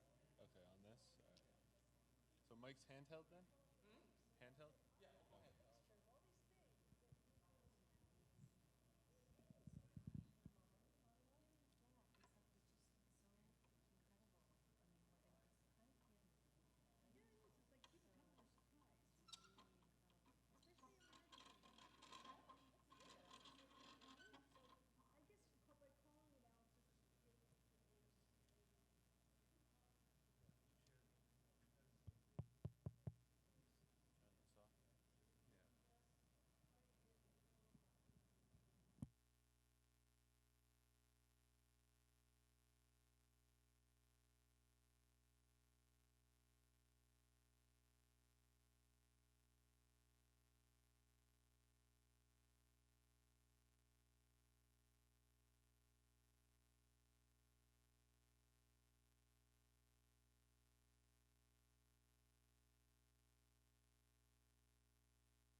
we gotta press the button. Everybody who agrees?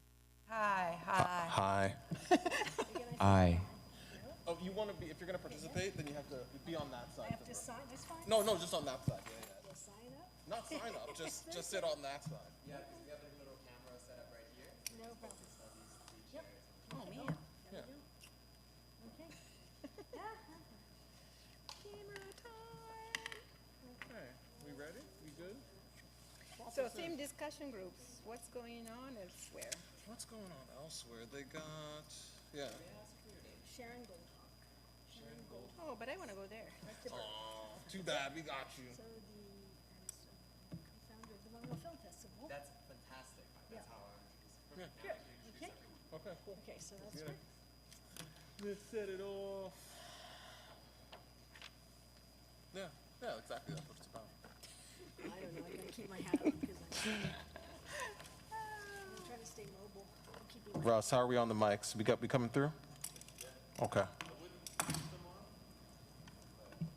Right, okay, because you hear too much. Oh, whoops. Yeah, it's all good. It's all good. We're not live yet. So, friends, when we want to talk, just press the button. That means press which button? The button with the person talking on it. Press this button? Yeah. And then when you're done, turn it off. So, All right. Okay. Are we back? I think we're back. All right. So we're back. Hi, my name is Philip Ha. I'm here with Apartment 613, and we are today at the Defining Ottawa Together consultation, which will then be integrated into the official plan. So we're here at City Hall, and we're sitting with a few folks to discuss as a group online culture. So from left to right, we have Sharon Goldhawk, who is the co-founder of the One World Arts Film Festival. And then we have Eleonora Rerelli from the University of Oregon. And we have Kwende Kfense with the City of Ottawa. So I'll get us started because the theme that our group has been assigned is online culture, and today's consultation has had a lot to do with physical spaces. So Kwende, maybe if you can tell us or inspire our online audiences about what online culture has to do with physical spaces. For sure. Thanks, Phil. Just the fact that there are potentially people actually watching this right now online from where they're at is an indication that, the way that the online world has changed the way we conceive of space and the way that we can participate in different spaces has been quite a radical shift. Like, we're talking about a 25-year strategy. 25 years ago, could we have imagined that there would be people virtually sitting here with us right now, right? Or even the fact that, we could take a discussion about culture and broadcast it around the world. So these are some basic fundamental changes. But then beyond that, when we think about particularly the world of work and the world of employment, this is a very interesting area where the online world will change a lot over the next 25 years.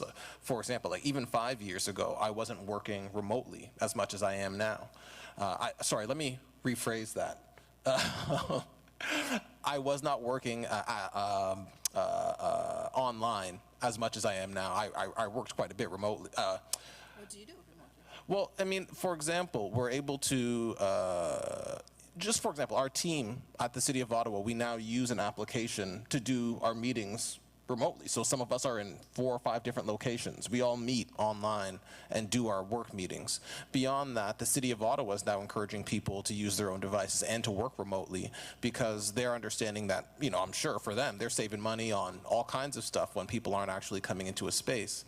And so you have, for example, corporations who might be interested in smaller footprints as far as their offices because they have so many people working remotely.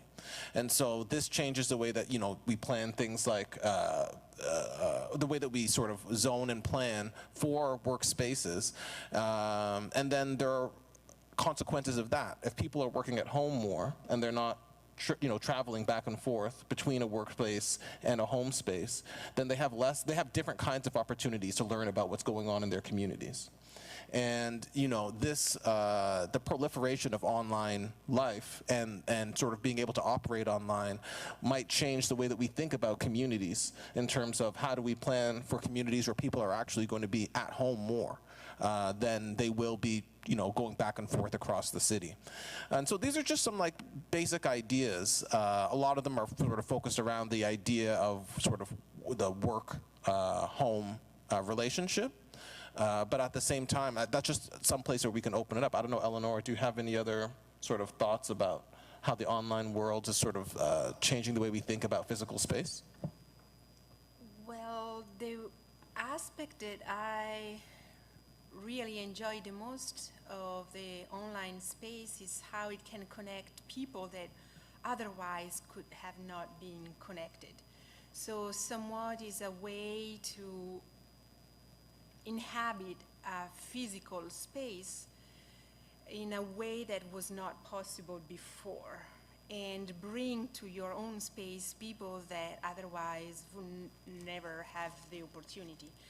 And at the same time, though, I'm always very cautious on the idea that this can be then viewed as substituting the physical space. So for me, it's more like enhancing the physical space and making it more available to others, and then creating this local global connection. But at the same time, how then also it's still important to have personal relationship as people in the room sitting together. No, I agree with that, and I think that there's also one thing I also didn't mention is the notion that, and you mentioned it in your comment there about the connection to the world, and particularly for people who are immigrating and people who are new Canadians coming here, their ability to connect with the places where they came from and to actually bring components of their culture with them, despite the fact, not being able to do that physically. Like, for example, I mean, when my parents immigrated to Canada, one thing that they brought with them was a record collection from Barbados. And the one thing that they brought with them was a record collection, because that was a way, to preserve that culture and to actually have this connection to back home. And now, someone might not have to do that. They can actually connect to home all the time, or wherever that other home is, that place of origin. The online world is actually facilitating that kind of transspatial relationship, and then also allowing people from here who are located in Ottawa to experience these cultures from around the world as well, in different kinds of spaces than they ever would be able to before.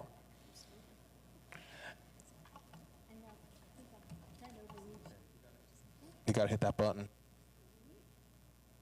Can you hear me? Okay. Yeah, well, obviously the living and working overseas opportunities, I just come from 20 years overseas, so I've left Ottawa, it's like a time machine. And sort of not so much, I've obviously come back to visit, but the whole idea that, you've put your feet on the ground in a place that the last time you lived here was 20 years ago. And a lot of the things they referred to today, there's issues about what happened in '89 and what happened in 2000 and that sort of thing. I was here at that point, in that point of time, and I immigrated from the US, so I'm myself an immigrant, and so about 88, 89 I came up from Philadelphia area, but I have to say that Ottawa is really a unique place, and it sort of has a mix. I'm an immigrant, and I tell people that as a way of prefacing, yes, I made this choice, but I still try to build the bridges between all the places that I live and work, and I've come from South Africa, Mongolia, Bangkok, Thailand, Sydney, Australia, Athens, Greece, and most foreign place of all, Atlanta, Georgia. Because the politics does hit you sideways, and you have to know how to bridge these worlds and kind of open up the channel of communication, because I feel like we deal with people, the last couple decades, people are not talking to each other. The idea of how to get people to communicate, because face-to-face is more confronting now, but the openness that people might have online to be able to, one of the things with the One World Film Festival is discussion of issue, so that you open up that discussion with discourse. You allow people to ask the uncomfortable questions, to deal with an issue. Do you ever try and bring that into a physical space in terms of those discussions? Like, do you take them from online into the physical space? I said I've just been back since 2018, so that's why I'm sort of trying to change things up. So the idea that obviously you can beam in, obviously the Skype calls and that sort of, but we've just done it with some directors, two-way conversations. And overseas, I've been part of a South Africa conference at Carleton University where there were some difficult things being discussed, but I was streaming for everybody from South Africa to Canada, across Canada, to give people a chance to kind of interact and ask the questions that otherwise they wouldn't have a chance to ask. So it's a really great opportunity, but I like to think in little chunks, like 5, 10, 15 years, because, you know, you're a futurist, but I feel like I like to deal with the reality of how I'm a social worker in a way, because I try to make people comfortable. And in diplomacy or cultural diplomacy, you need to build the bridges. You need to take the first steps. And it doesn't always have to be an extreme step. It's something that people need to feel comfortable with on the first level, and that's what you're trying to do. Yeah. Just on that note, please go ahead.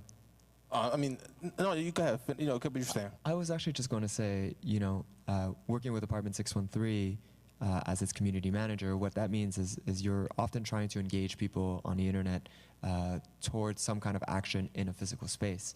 And the difficulty that we sometimes have is making that link between the two.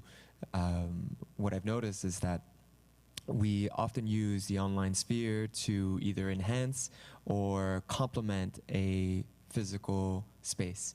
But it's rarely done the other way around, in that we take something online and we want it to manifest in person. So I'm wondering if you have, I was saying, I'm just to repeat myself, we often use the online space and online sort of orchestration to complement or enhance physical spaces. But I've noticed that it doesn't necessarily work the other way around as effectively, in that if I have something that's happening online and I want to take it into a physical space, it's harder to engage online folks to do something in person.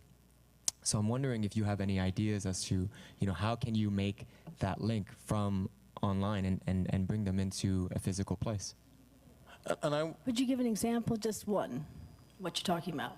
Sure. So let's say, so Apartment 613, what it will do is it'll go ahead and promote many events that are taking place in different spaces across the city. It's, you know, this is a pretty simple form of either advertising or even just article writing or just kind of community news. But it doesn't necessarily mean that those people who are engaged online, who are busy reading these articles, who are even writing those articles, are necessarily actively participating in that community. They are not necessarily going to the places that they are reading about. So what are some ways that we could actually bridge those essentially two communities together? And that's really interesting, because I wonder, I think about the fact that, you know, to do anything to make any kind of move, you are either taking advantage of a spatial scenario, or you're overcoming a spatial scenario in order to get to what it is you're trying to do, whether it's going to a grocery store, going to a party, whatever it is. Either you're leveraging your proximity in a way, or you're overcoming the distance between yourself and the thing that you're trying to get at. And I just wonder if there isn't some sort of spatial proximity thing. Like, again, when we think about how we build communities, and are there enough spaces in communities for people to actually gather where they live? Because you know, that might be an issue. It might, you know, as was stated, Ottawa's 80% rural. It's quite a big territory, and so I just wonder if, you know, people might just have geographical challenges where it's like, okay, that's interesting, but I live in Canada and this thing is happening downtown. And but so then how do we translate geography into a solvable issue? So if they cannot go from Canada to downtown Ottawa, what's the issue? Is transportation? is because transportation is not available, because they don't have a car, there's no public transportation. So I think that maybe the way to think about how do we move the online community to be in one place together is for sure, first of all, a transportation issue. And then how do we make transportation happen? Then it becomes an economic issue, right? So then making that actionable and solving that issue. And I don't know if something else can come. But it's interesting that you should say that, because right now, I mean, we're in an interesting stage in the city's development in terms of development of these new deepened variables, this transportation system, which is now about to be implemented and become a part of the city's fabric.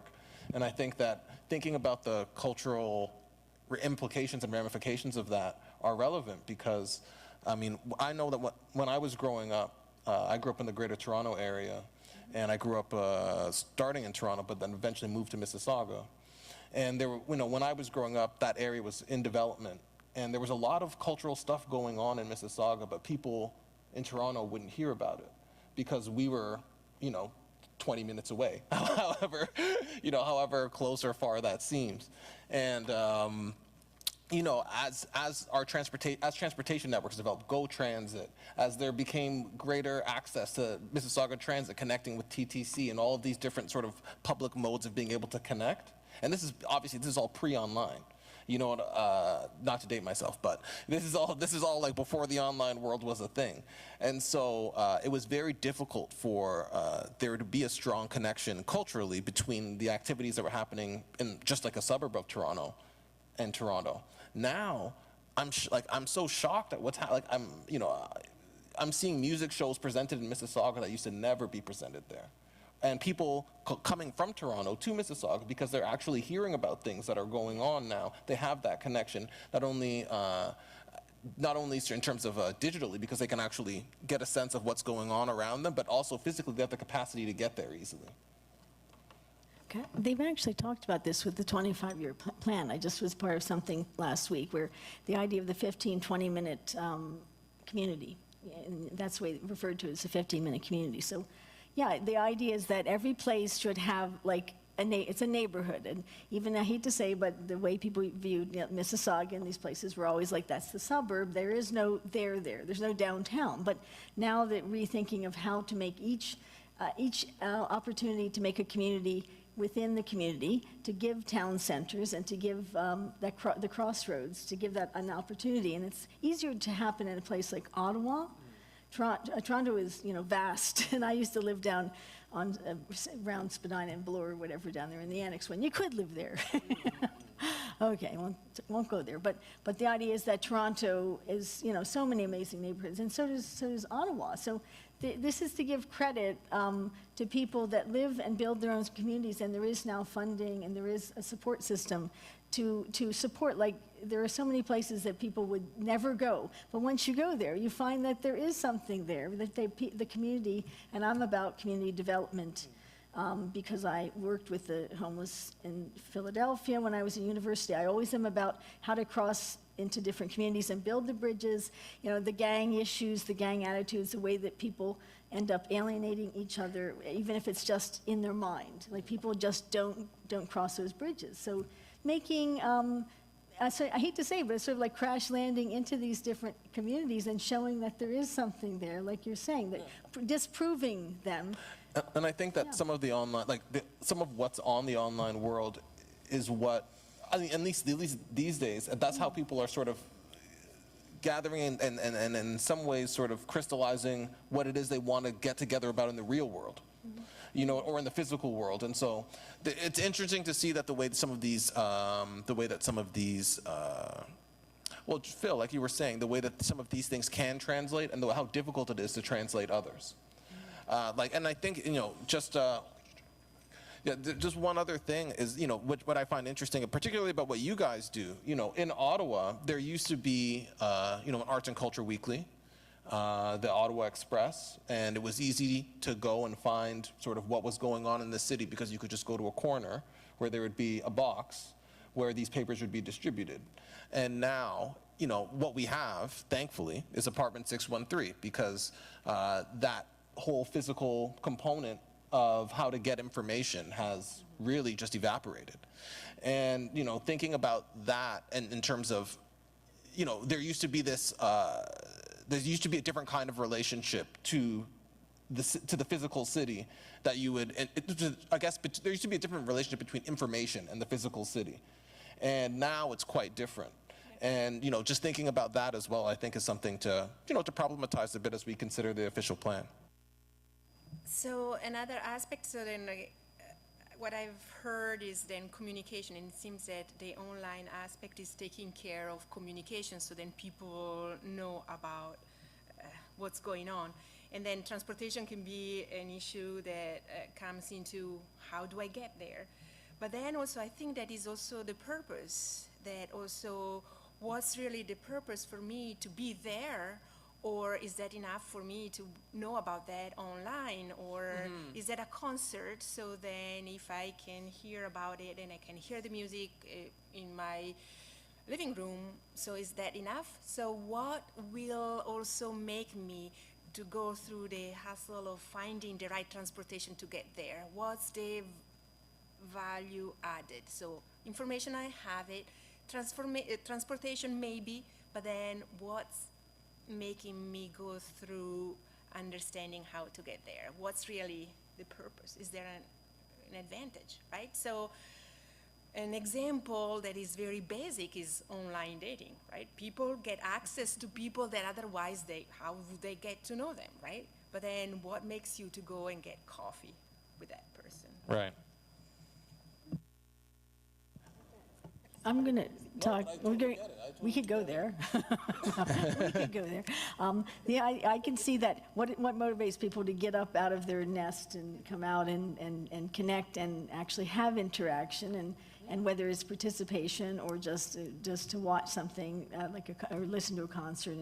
And this is something that really needs explored, because the live body experience is something that we have we've lost touch with. It's people they're so used to being the voyeur. They're so used to being watching whenever, whatever, however. They don't actually, you know, nobody requires them to come out, but little things that you do with, whether it's 613, and I hate to say that Eventbrite does kind of take over people's worlds, because it kind of shows them the way, and then they say, I'm coming to that, or I'm going to try that, or I'm thinking about that, and then they see other people are doing it. So it's like, who's coming to the party concept? When they see other people signing up, that's what gets them to sign up. That's what gets them to show up.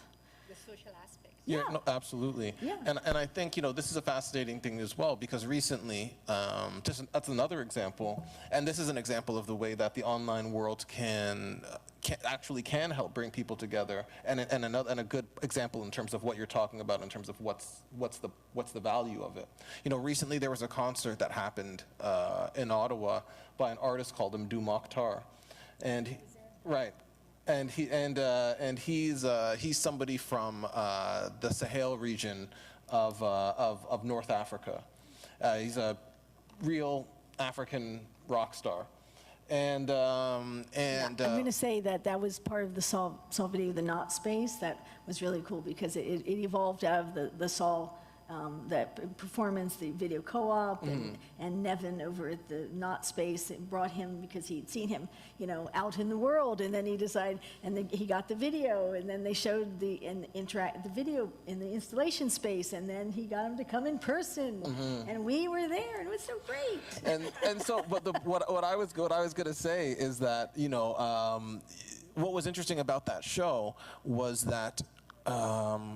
Yeah, a whole range of, I guess, so the show was promoted and it sold out, but what we didn't recognize, firstly, that in itself is quite amazing, that a North African rock artist could be here and selling out a show. That couldn't happen without the internet.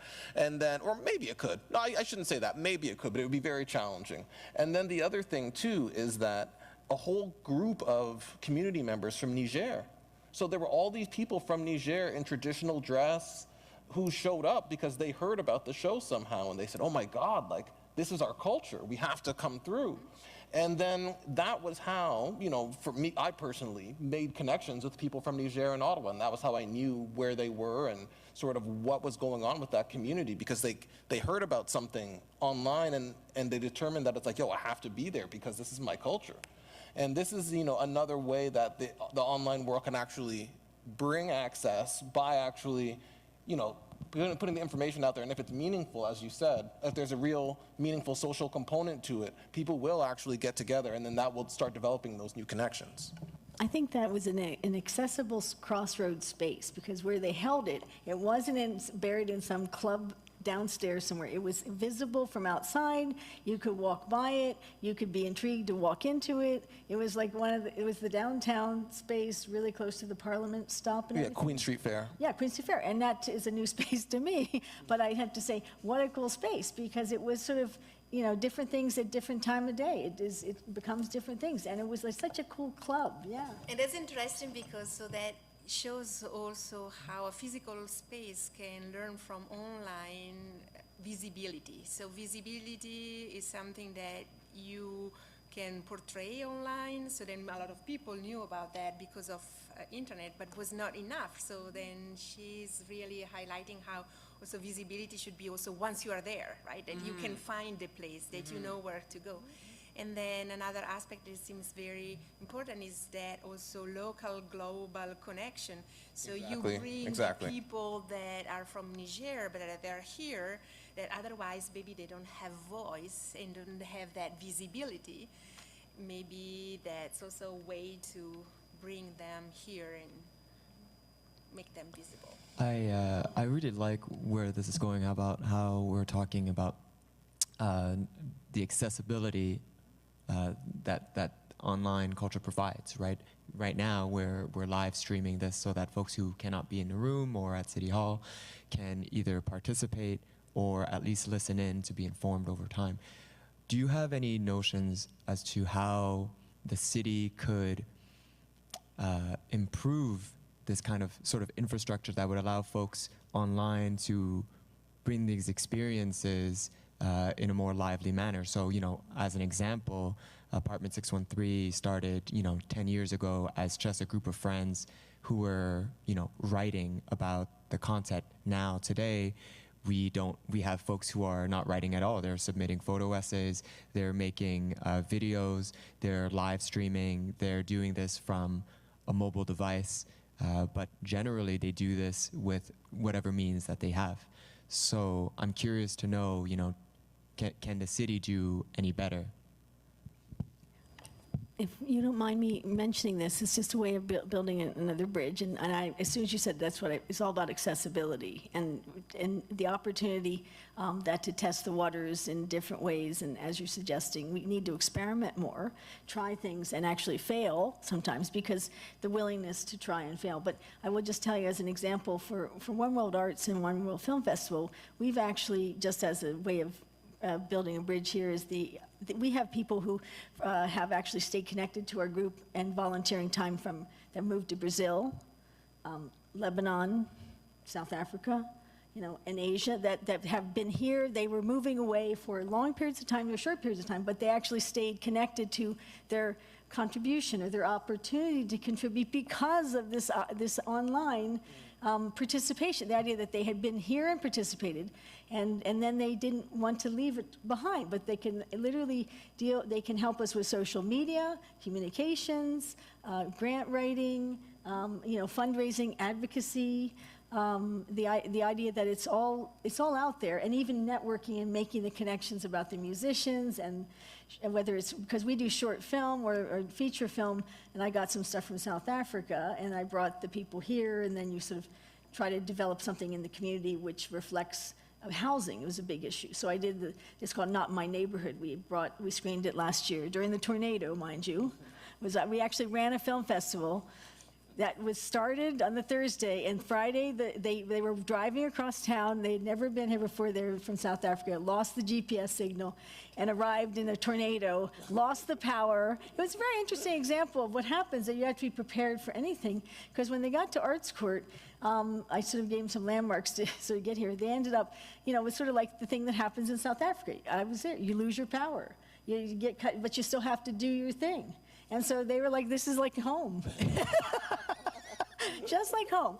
So we actually ran on a generator, an hour late, but nobody knew that we ran the whole festival on a generator the whole week, the rest of the weekend.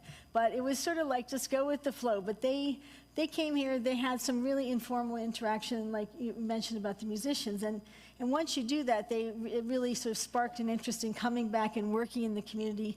And actually, we introduced them to IFCO, Patrice at IFCO and Independent Film Co-op, about doing workshops and about sharing work and let's just say for me the documentary about how things come to be behind the scenes, giving people a credit and appreciation for the development of the arts, whether it's theater, music, anything. It's just that's what I'm kind of intrigued by, and we're trying to keep that kind of open for people. But I feel that online, anything could happen, because you can give people that opportunity to share. And then it doesn't happen right away, but it builds their confidence. And so you could give a workshop online, where somebody who can't make it to the workshop on documentary filmmaking, they could attend, as I was, part of my master's thesis was distance education, comparing the British, US, and Canadian models. But I have to say, but it's all about people feeling acknowledged. And I think too, in terms of what you're talking about there, what can the city do? I mean, this session here is is a part of it in some ways, in terms of trying to make an effort to leverage the online world in a way that actually prioritizes the process of bringing people together. Because really, what we're talking about, this stream is really about this stream, and this whole day is really about bringing together the people in this room with all the people who can't be in this room. And that's it's a small step. And I mean, I know that council certainly, like, they stream their council meetings, and that stuff is good as well. But I think looking for more opportunities to create that dialogue and use, like you said, that sense of acknowledgement and sort of reciprocal conversation online, and maybe moving away from sort of the more one-way communication style, where it's like, we're just sending out info, tweets, and whatever else. Like, finding a real way for when the city is operating online, to have a voice, like a more distinctive voice, and something that maybe I don't know, more personal. Is something that, really finding ways to connect with organizations like yours, who have developed that relationship online with a community, have a voice, and sort of work with organizations to communicate, through those voices that people actually find personally appealing, and that they actually personally connect with. Because I think, Eleonora, like you were saying, you made a really good point. Like, what motivates somebody to actually want to go to something after they see it online? Why would they even go if they can just engage it online? I think part of it is because, if they feel acknowledged, if they feel like, oh, okay, like, yeah, that's stuff, but that person was talking to me. Okay, well, I'll go to that. And so, So, as they provided all very specific example, from experimenting more and distance education, and then also having more reciprocal communication that is not just like sending out information in tweets, and then also involving organization like yours. And on a more like broader perspective, for me, is like any type of community engagement is to understand who is the community, right? And so how is that community working, and therefore being able to engage with that.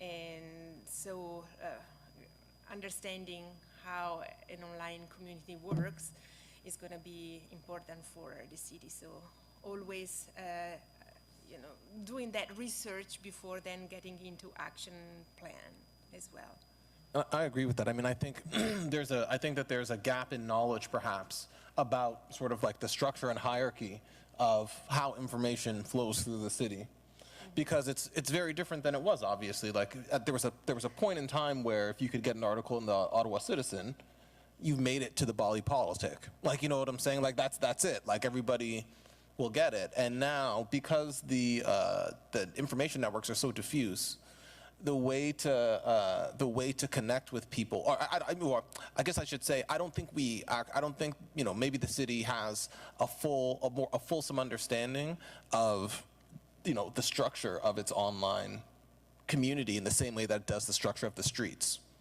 You know what I'm saying? Like, obviously there are lots of maps and data about the physical, you know, landscape in Ottawa, but, you know, what do we have about the way that the online world works and that the city actually leverages to do work?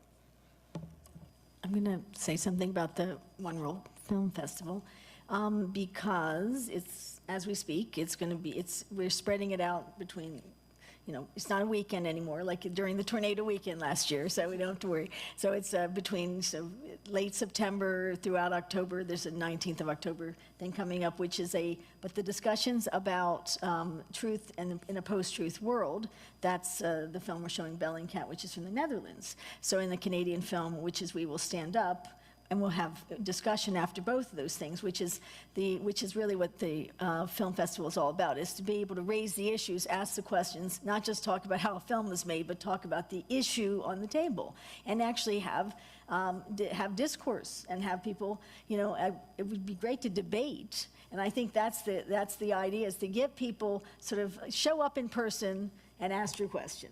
Because I think the online thing, it's nice to be able to do the Skype thing, but then it's like if you're there in the room, and we had films about the Chinese issues last year, and they showed up on both sides with their armies, and they had the debate and the discourse that we miss because there's not enough time for it anymore. There's not enough room. It's sort of, people see things and they get uncomfortable, and then they sort of change the channel, and then so the idea if you stick around, see what happens when people show up in person. And I thought maybe a salon, or we're starting to do cafe things. I use Haven Books and Cafe to show a short film and have a discussion with Carleton University students. So whether it's like 10 people or 50 people or 100 people, like, it's really great to be able to have small groups and kind of show, like, well, what do you guys want? And I really feel like this year it's about, ask the community, what do you want? How do you want this to go? Instead of just saying, this is the way it is.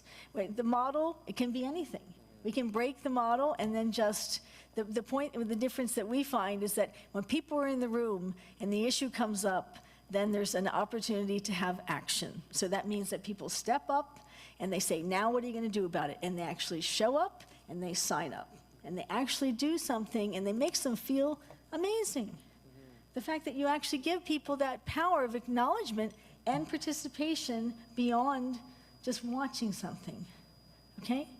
So you have to break the model, experiment, try different things, be willing to fail, and just show up. It's like Woody Allen says, half of life is just showing up. One other thought about how the city can improve the connection with the online community would be also to improve its presence online. Mm-hmm. Right, because website. Able to Here, thank you. The website of the city, because the city presentation online so far doesn't really open the door to engagement. And so then I think that in order to connect with the online community, having a clear online presence is going to be vital for the city. Is there anything coming in from online? Any questions or ideas, Monsieur Phil? It's okay. If it's okay, I mean, we don't gotta, you know what I'm saying? We're not trying to press the online people, but if there's anything coming in that people want to. I was going to ask you asked a question earlier, and I sort of danced around it a bit, but I have to say, you asked us the question. Did you get an answer to that question? I did. Yes. You did. The answers have been really, really fulfilling. Could you reflect back on anything that sort of stuck with you there?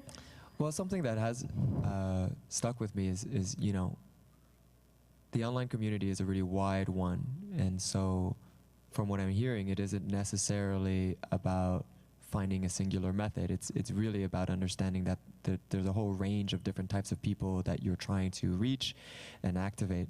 And so I think there's certainly a need to consider all these forms of communication with different types of people who learn different ways, who are engaged for different reasons. And so it isn't just, you know, about a single way of doing it online. Yes, for sure, presence is an important one, but presence in different medium will be key. You know, whether that's people who want to engage visually, people who want to be able to read, people who want to be able to access something on the go, people who only want to find an answer through search. Things like this are really important to consider. The website is certainly something that people rely on heavily, and some other people get their news and updates through social media. So there's multiple avenues that we have to approach for sure. That's what I'm learning here. And one thing, I mean, I said it there, but now that I'm rethinking it, I'm just thinking, yeah, that's true. Like, you know, we do need to map out the online world in some kind of way. Just like understand how Ottawa online looks, works. You know, we don't quite know that right now. And as you said, there are so many different ways that people are connecting to information. If we can't sort of map that out or visualize that or understand that in a more tactile kind of way, you know, it'll be really challenging to actually for the city as an organization to communicate effectively in the future. Completely changing the topic. I recently, you know, I was having this conversation with an artist who had said that, you know, she's from Ottawa originally and had moved away to Montreal, and because she had imagined that, you know, if you were going to pursue a career as an artist, you should move to a bigger city like Montreal or Toronto and so on.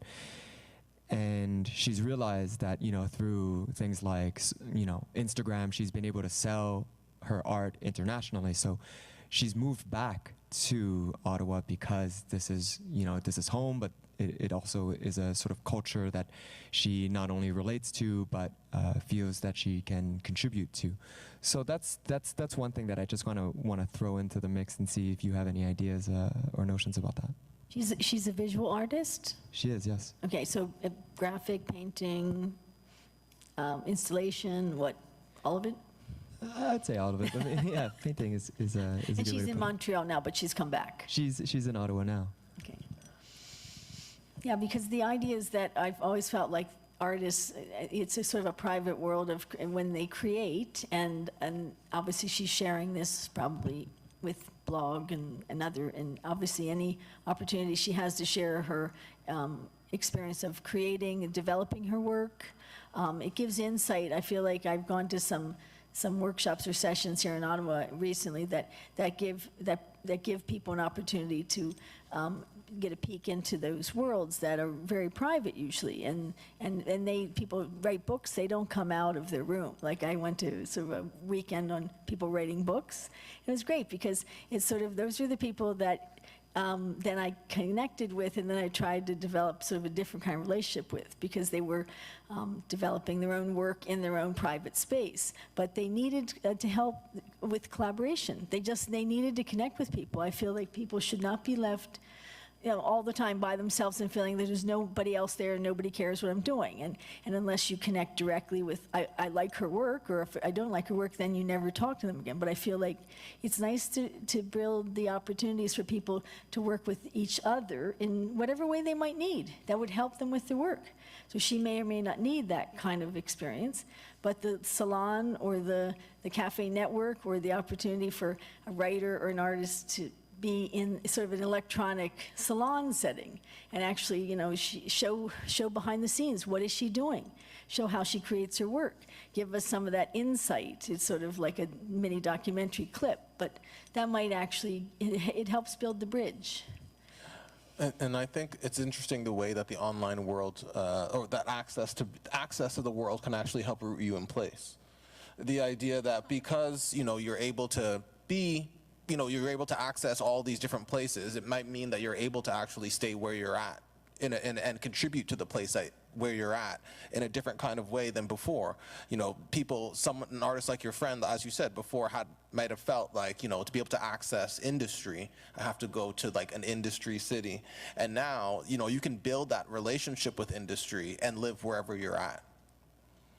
And that's a fascinating thing because, I mean, it actually highlights the value of things like conferences, of all of these sort of like these physical real world meeting places where you actually build those connections and then you continue those connections from wherever you're at. And that's a different way of operating, again, that's totally contingent on being online and being able to make those kinds of connections. And another aspect that somewhat is a segue of that, so then you can stay where you are.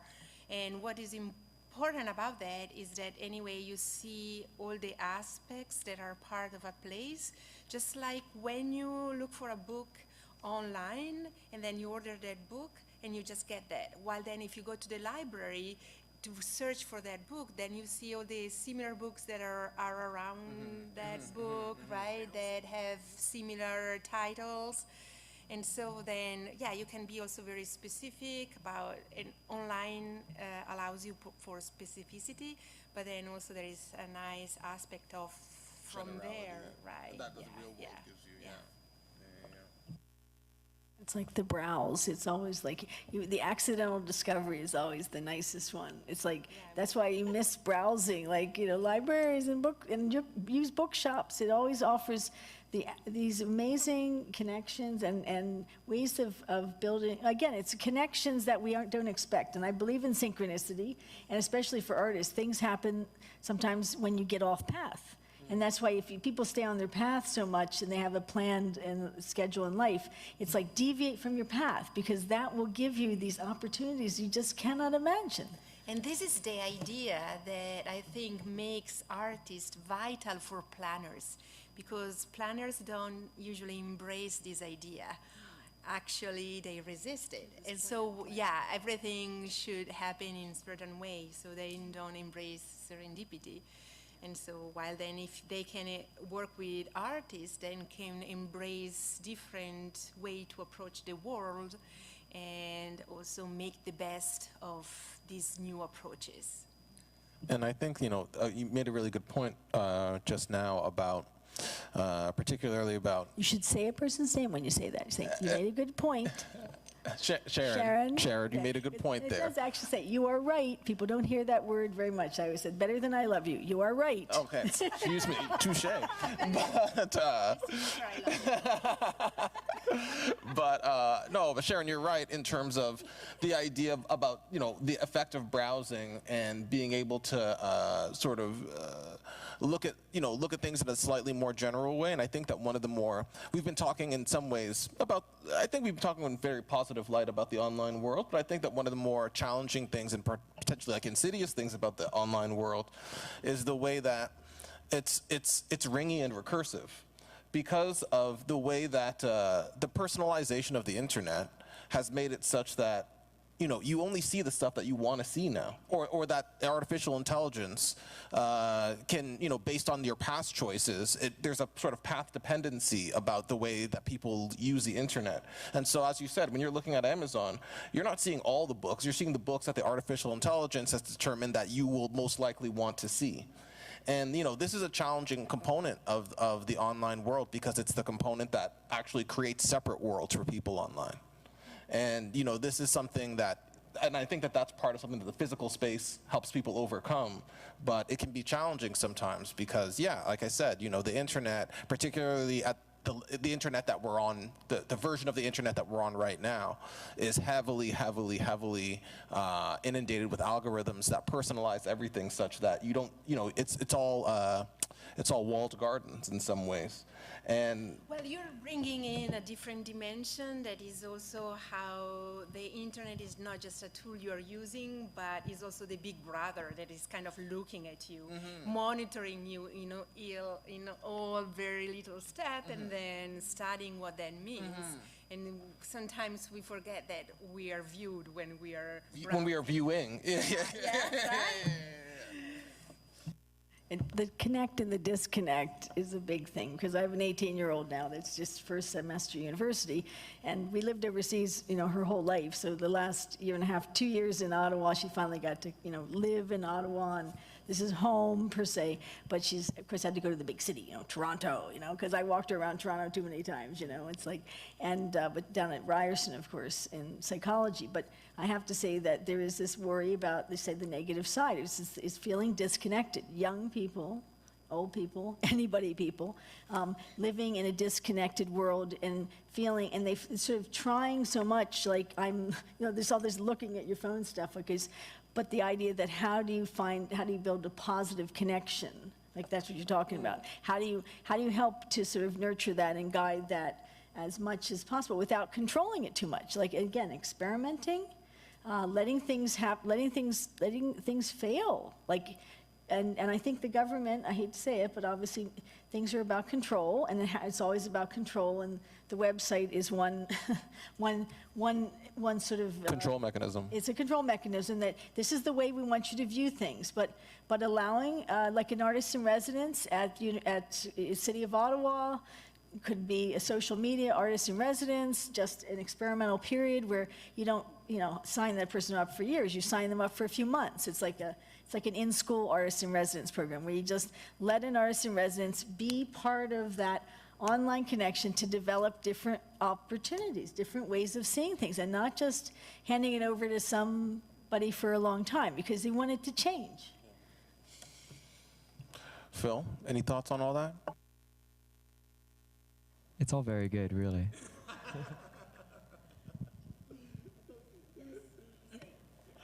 Okay. Well, I think we're almost done because it's 5:30. I think we're going to close this off. So. I think 5:15. Oh, was it 5:15? Did we go over? We're over. Right. We're right on time. We're right on time. All right. And so, we want to thank you, Phil, for hosting. Really appreciate it. Thank you. You have to talk about One World and come out to One World, because this is about, it's obviously the whole idea that you'll hear about it, just look up One World Film Festival and see what's going on, because we decide not to hide in a space for a couple days and hope everybody shows up. We're like, it was taking it all over the city, different theaters, different spaces. Margaret Atwood, we have the film that nobody else knows about. It's Margaret Atwood, A Word After Word After Word is Power. That's on November the 13th. With Peter Raymond, the director, and I had known him from decades ago, but it's going to be like a premiere here, which is going to be at the Bytown. But I have to say that the one this Saturday I'm more concerned about is the Bellingcat Truth in a Post-Truth World, and the Aboriginal film We Will Stand Up. Is the two films together at the Ottawa Art Gallery. It just gives people a chance to come and see what it's about, and it's like $10 a film or whatever, it's not much. So or just come to one film, you don't have to come to two, but then there's discussion after. And we have some people from the session here today that will be on like a discussion after about the issues that we talked about even today, okay? Great. Thank you very much, Erin. Okay. We'll certainly be proponing that on apartment 613. Good. But excellent way of sort of bridging viewers and people who definitely want to advocate as well. Thank you, Eleonora. Thank you, Kwende, for your time.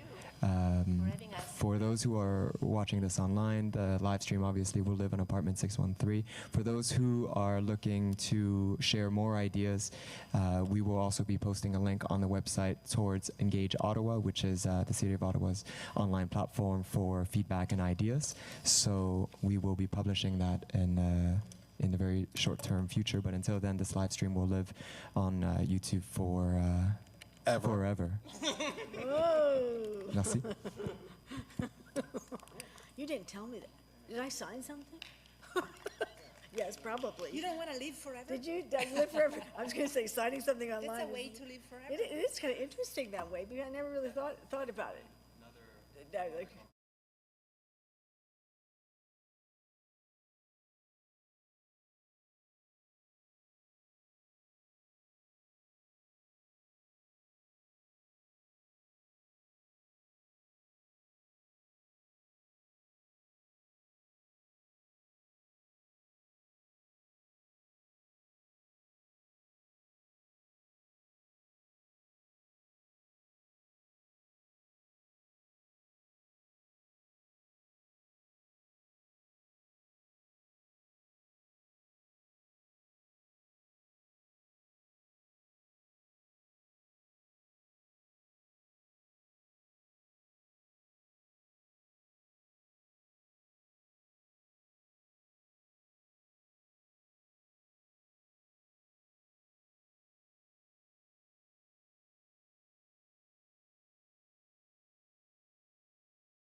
So we'd love to hear back from the discussion groups, just some key messages. All of the work that was done has been captured, and when you go in the next few days onto Engage Ottawa, which is an online platform at the City of Ottawa, you'll see all of your work up there, and you'll be able to continue the discussions online. But let's head first to the Indigenous group with Natalie and Elena. If you'd report back, that would be awesome. So I really appreciate that we had such great participation in this circle. We certainly ran out of time because everyone was so passionate about the discussion around culture and accessing culture in this city. A couple of key messages I would say.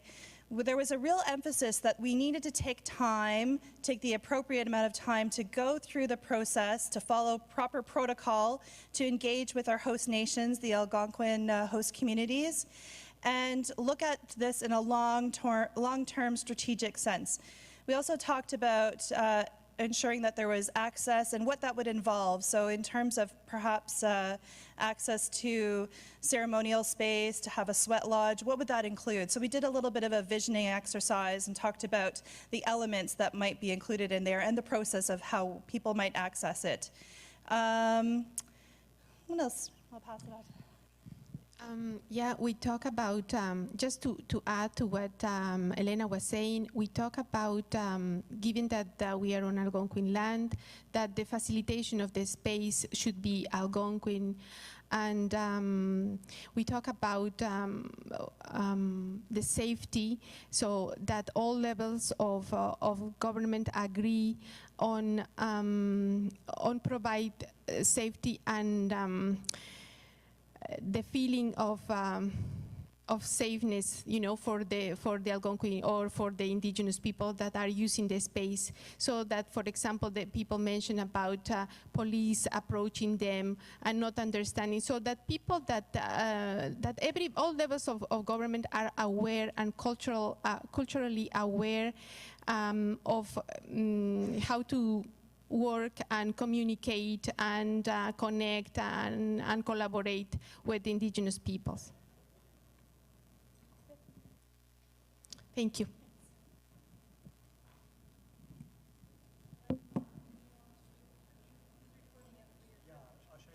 Okay, Asha? Yeah, we can go together. Want to come up? Yeah. Hi, Asha. Thank you, Kathy. That was great.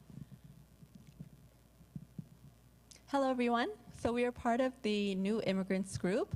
So our discussions mainly centered around the importance of sharing cultural values and building bridges to find common ground with one another, the importance of being authentic in our approach, creating agency, and really challenging ourselves by going beyond cultural events, festivals, and building sustainable and accessible initiatives and spaces for collaboration.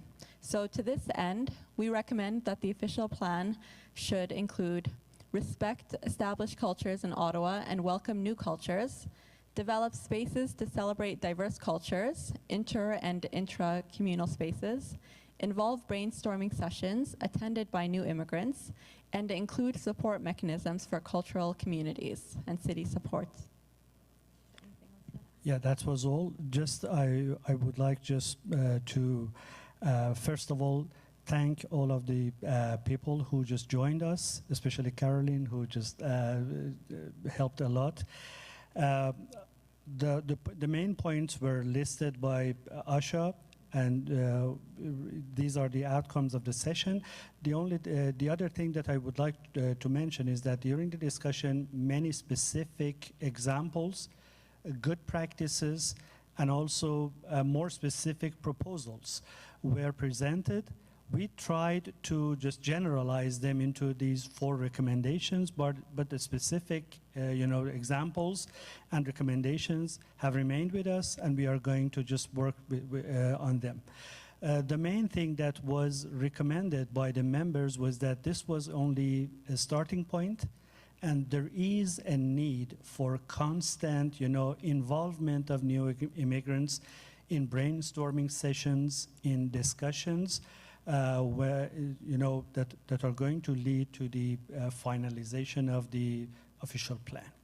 Thank you very much for your attention.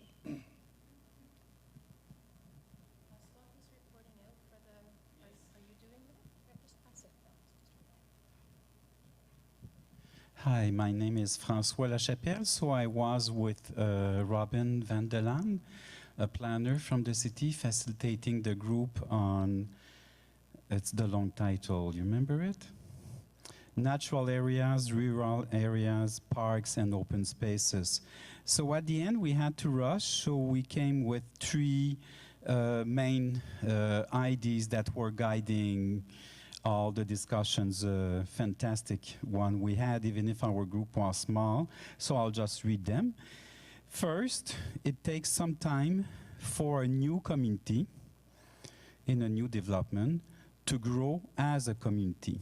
It takes more time than building it. Growth, development, and intensification planning should include culture planning right at the beginning. So when the city is using and well, that's a bit, the next concept, to be a bit more precise, is concept of complete community, which is starting to be used by the city.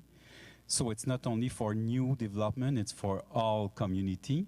The notion of a complete community should include cultural and culture assets and activities. The third idea was more about bigger green space, need to designate cultural landscape to be protected.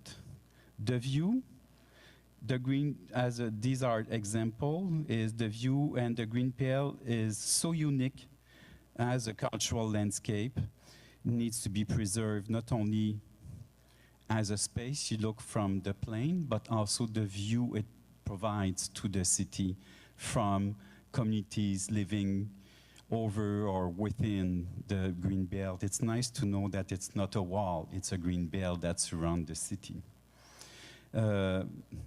I grew up in a city, Quebec City, where it's a wall that we want to preserve. It's nice to know that we can preserve a green belt.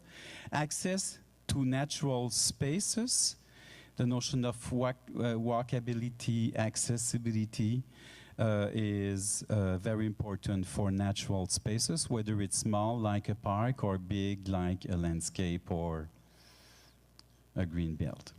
That's it, Madame Cathy. Thank you.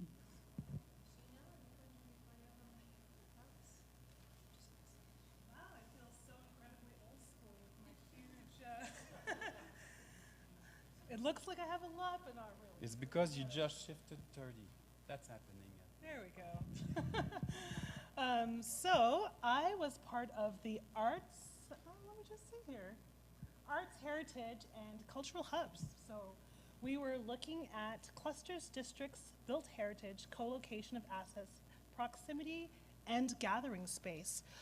So we had a lot of ideas, and Carolyn did a lot of writing on these two boards, but we managed to boil it down to 5 points that kept coming up again. So affordability. Affordability when it comes to housing, affordability when it comes to artistic spaces. That was a big point. Repurposing also came up as well, and co-location. But when we're repurposing buildings, whether they be malls or schools or churches, just making sure that we keep that affordability in mind. Mapping came out as well. Just what do we have? There's a lot of assets that we have that we might not necessarily consider cultural institutions, but they are. So where are they located? And also just the need to have a cultural hub that reflects the community in different neighborhoods. So looking at that, which is again kind of related to the mapping. And the last one, which is good, and I think, François, you were just talking about that, but just looking at everything with a cultural lens, whether it be development or densification or creation, just like making sure that culture is one of the boxes that gets ticked off when considering all of these things. So thank you very much.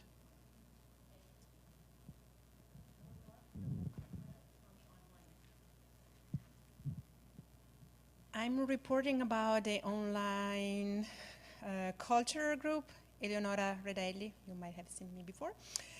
And I will just make 2 points because the entire conversation was recorded by apartment 613, was recorded live, but then will be available online, so you can go back to that.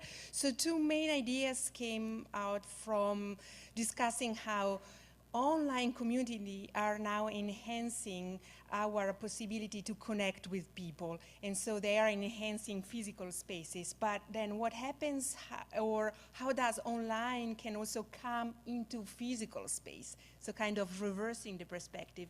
And that we then got into conversation about transportations, issue of transportation, how people, once they know about something, how do they get there? And then also motivation. Why would they go there if they already know about it and they can maybe, like, let's say a concert, they can listen to it staying at home. So those were some aspects that we were looking at. And then second aspect is how can the city of Ottawa improve the connection with the online community? So then idea would be experiment more, provide a distance education, have reciprocal communication, so then the city would not only tweet out, but have also mutual conversation, and then also map out what the Ottawa online community is. So once again, like for any kind of community, how can the city learn about this community? Thank you.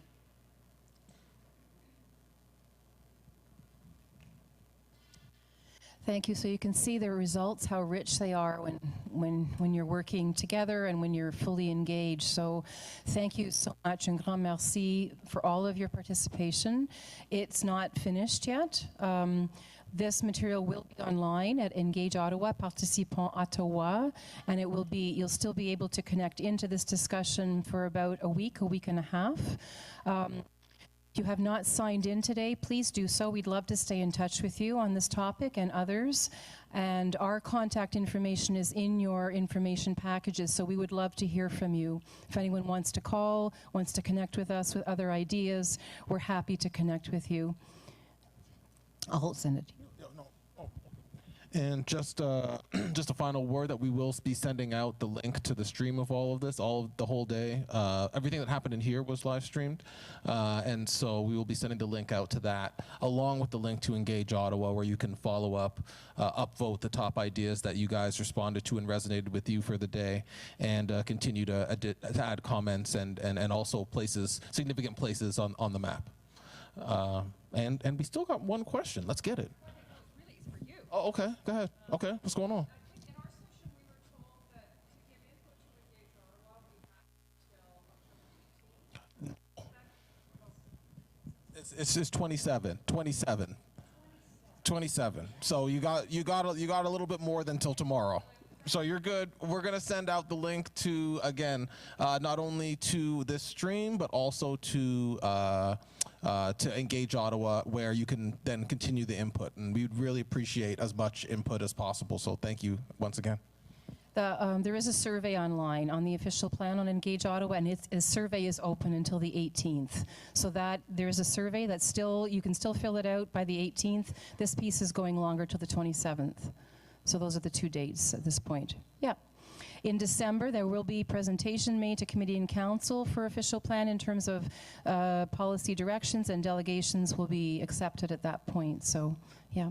Thank you so much. Un grand merci. Thank you.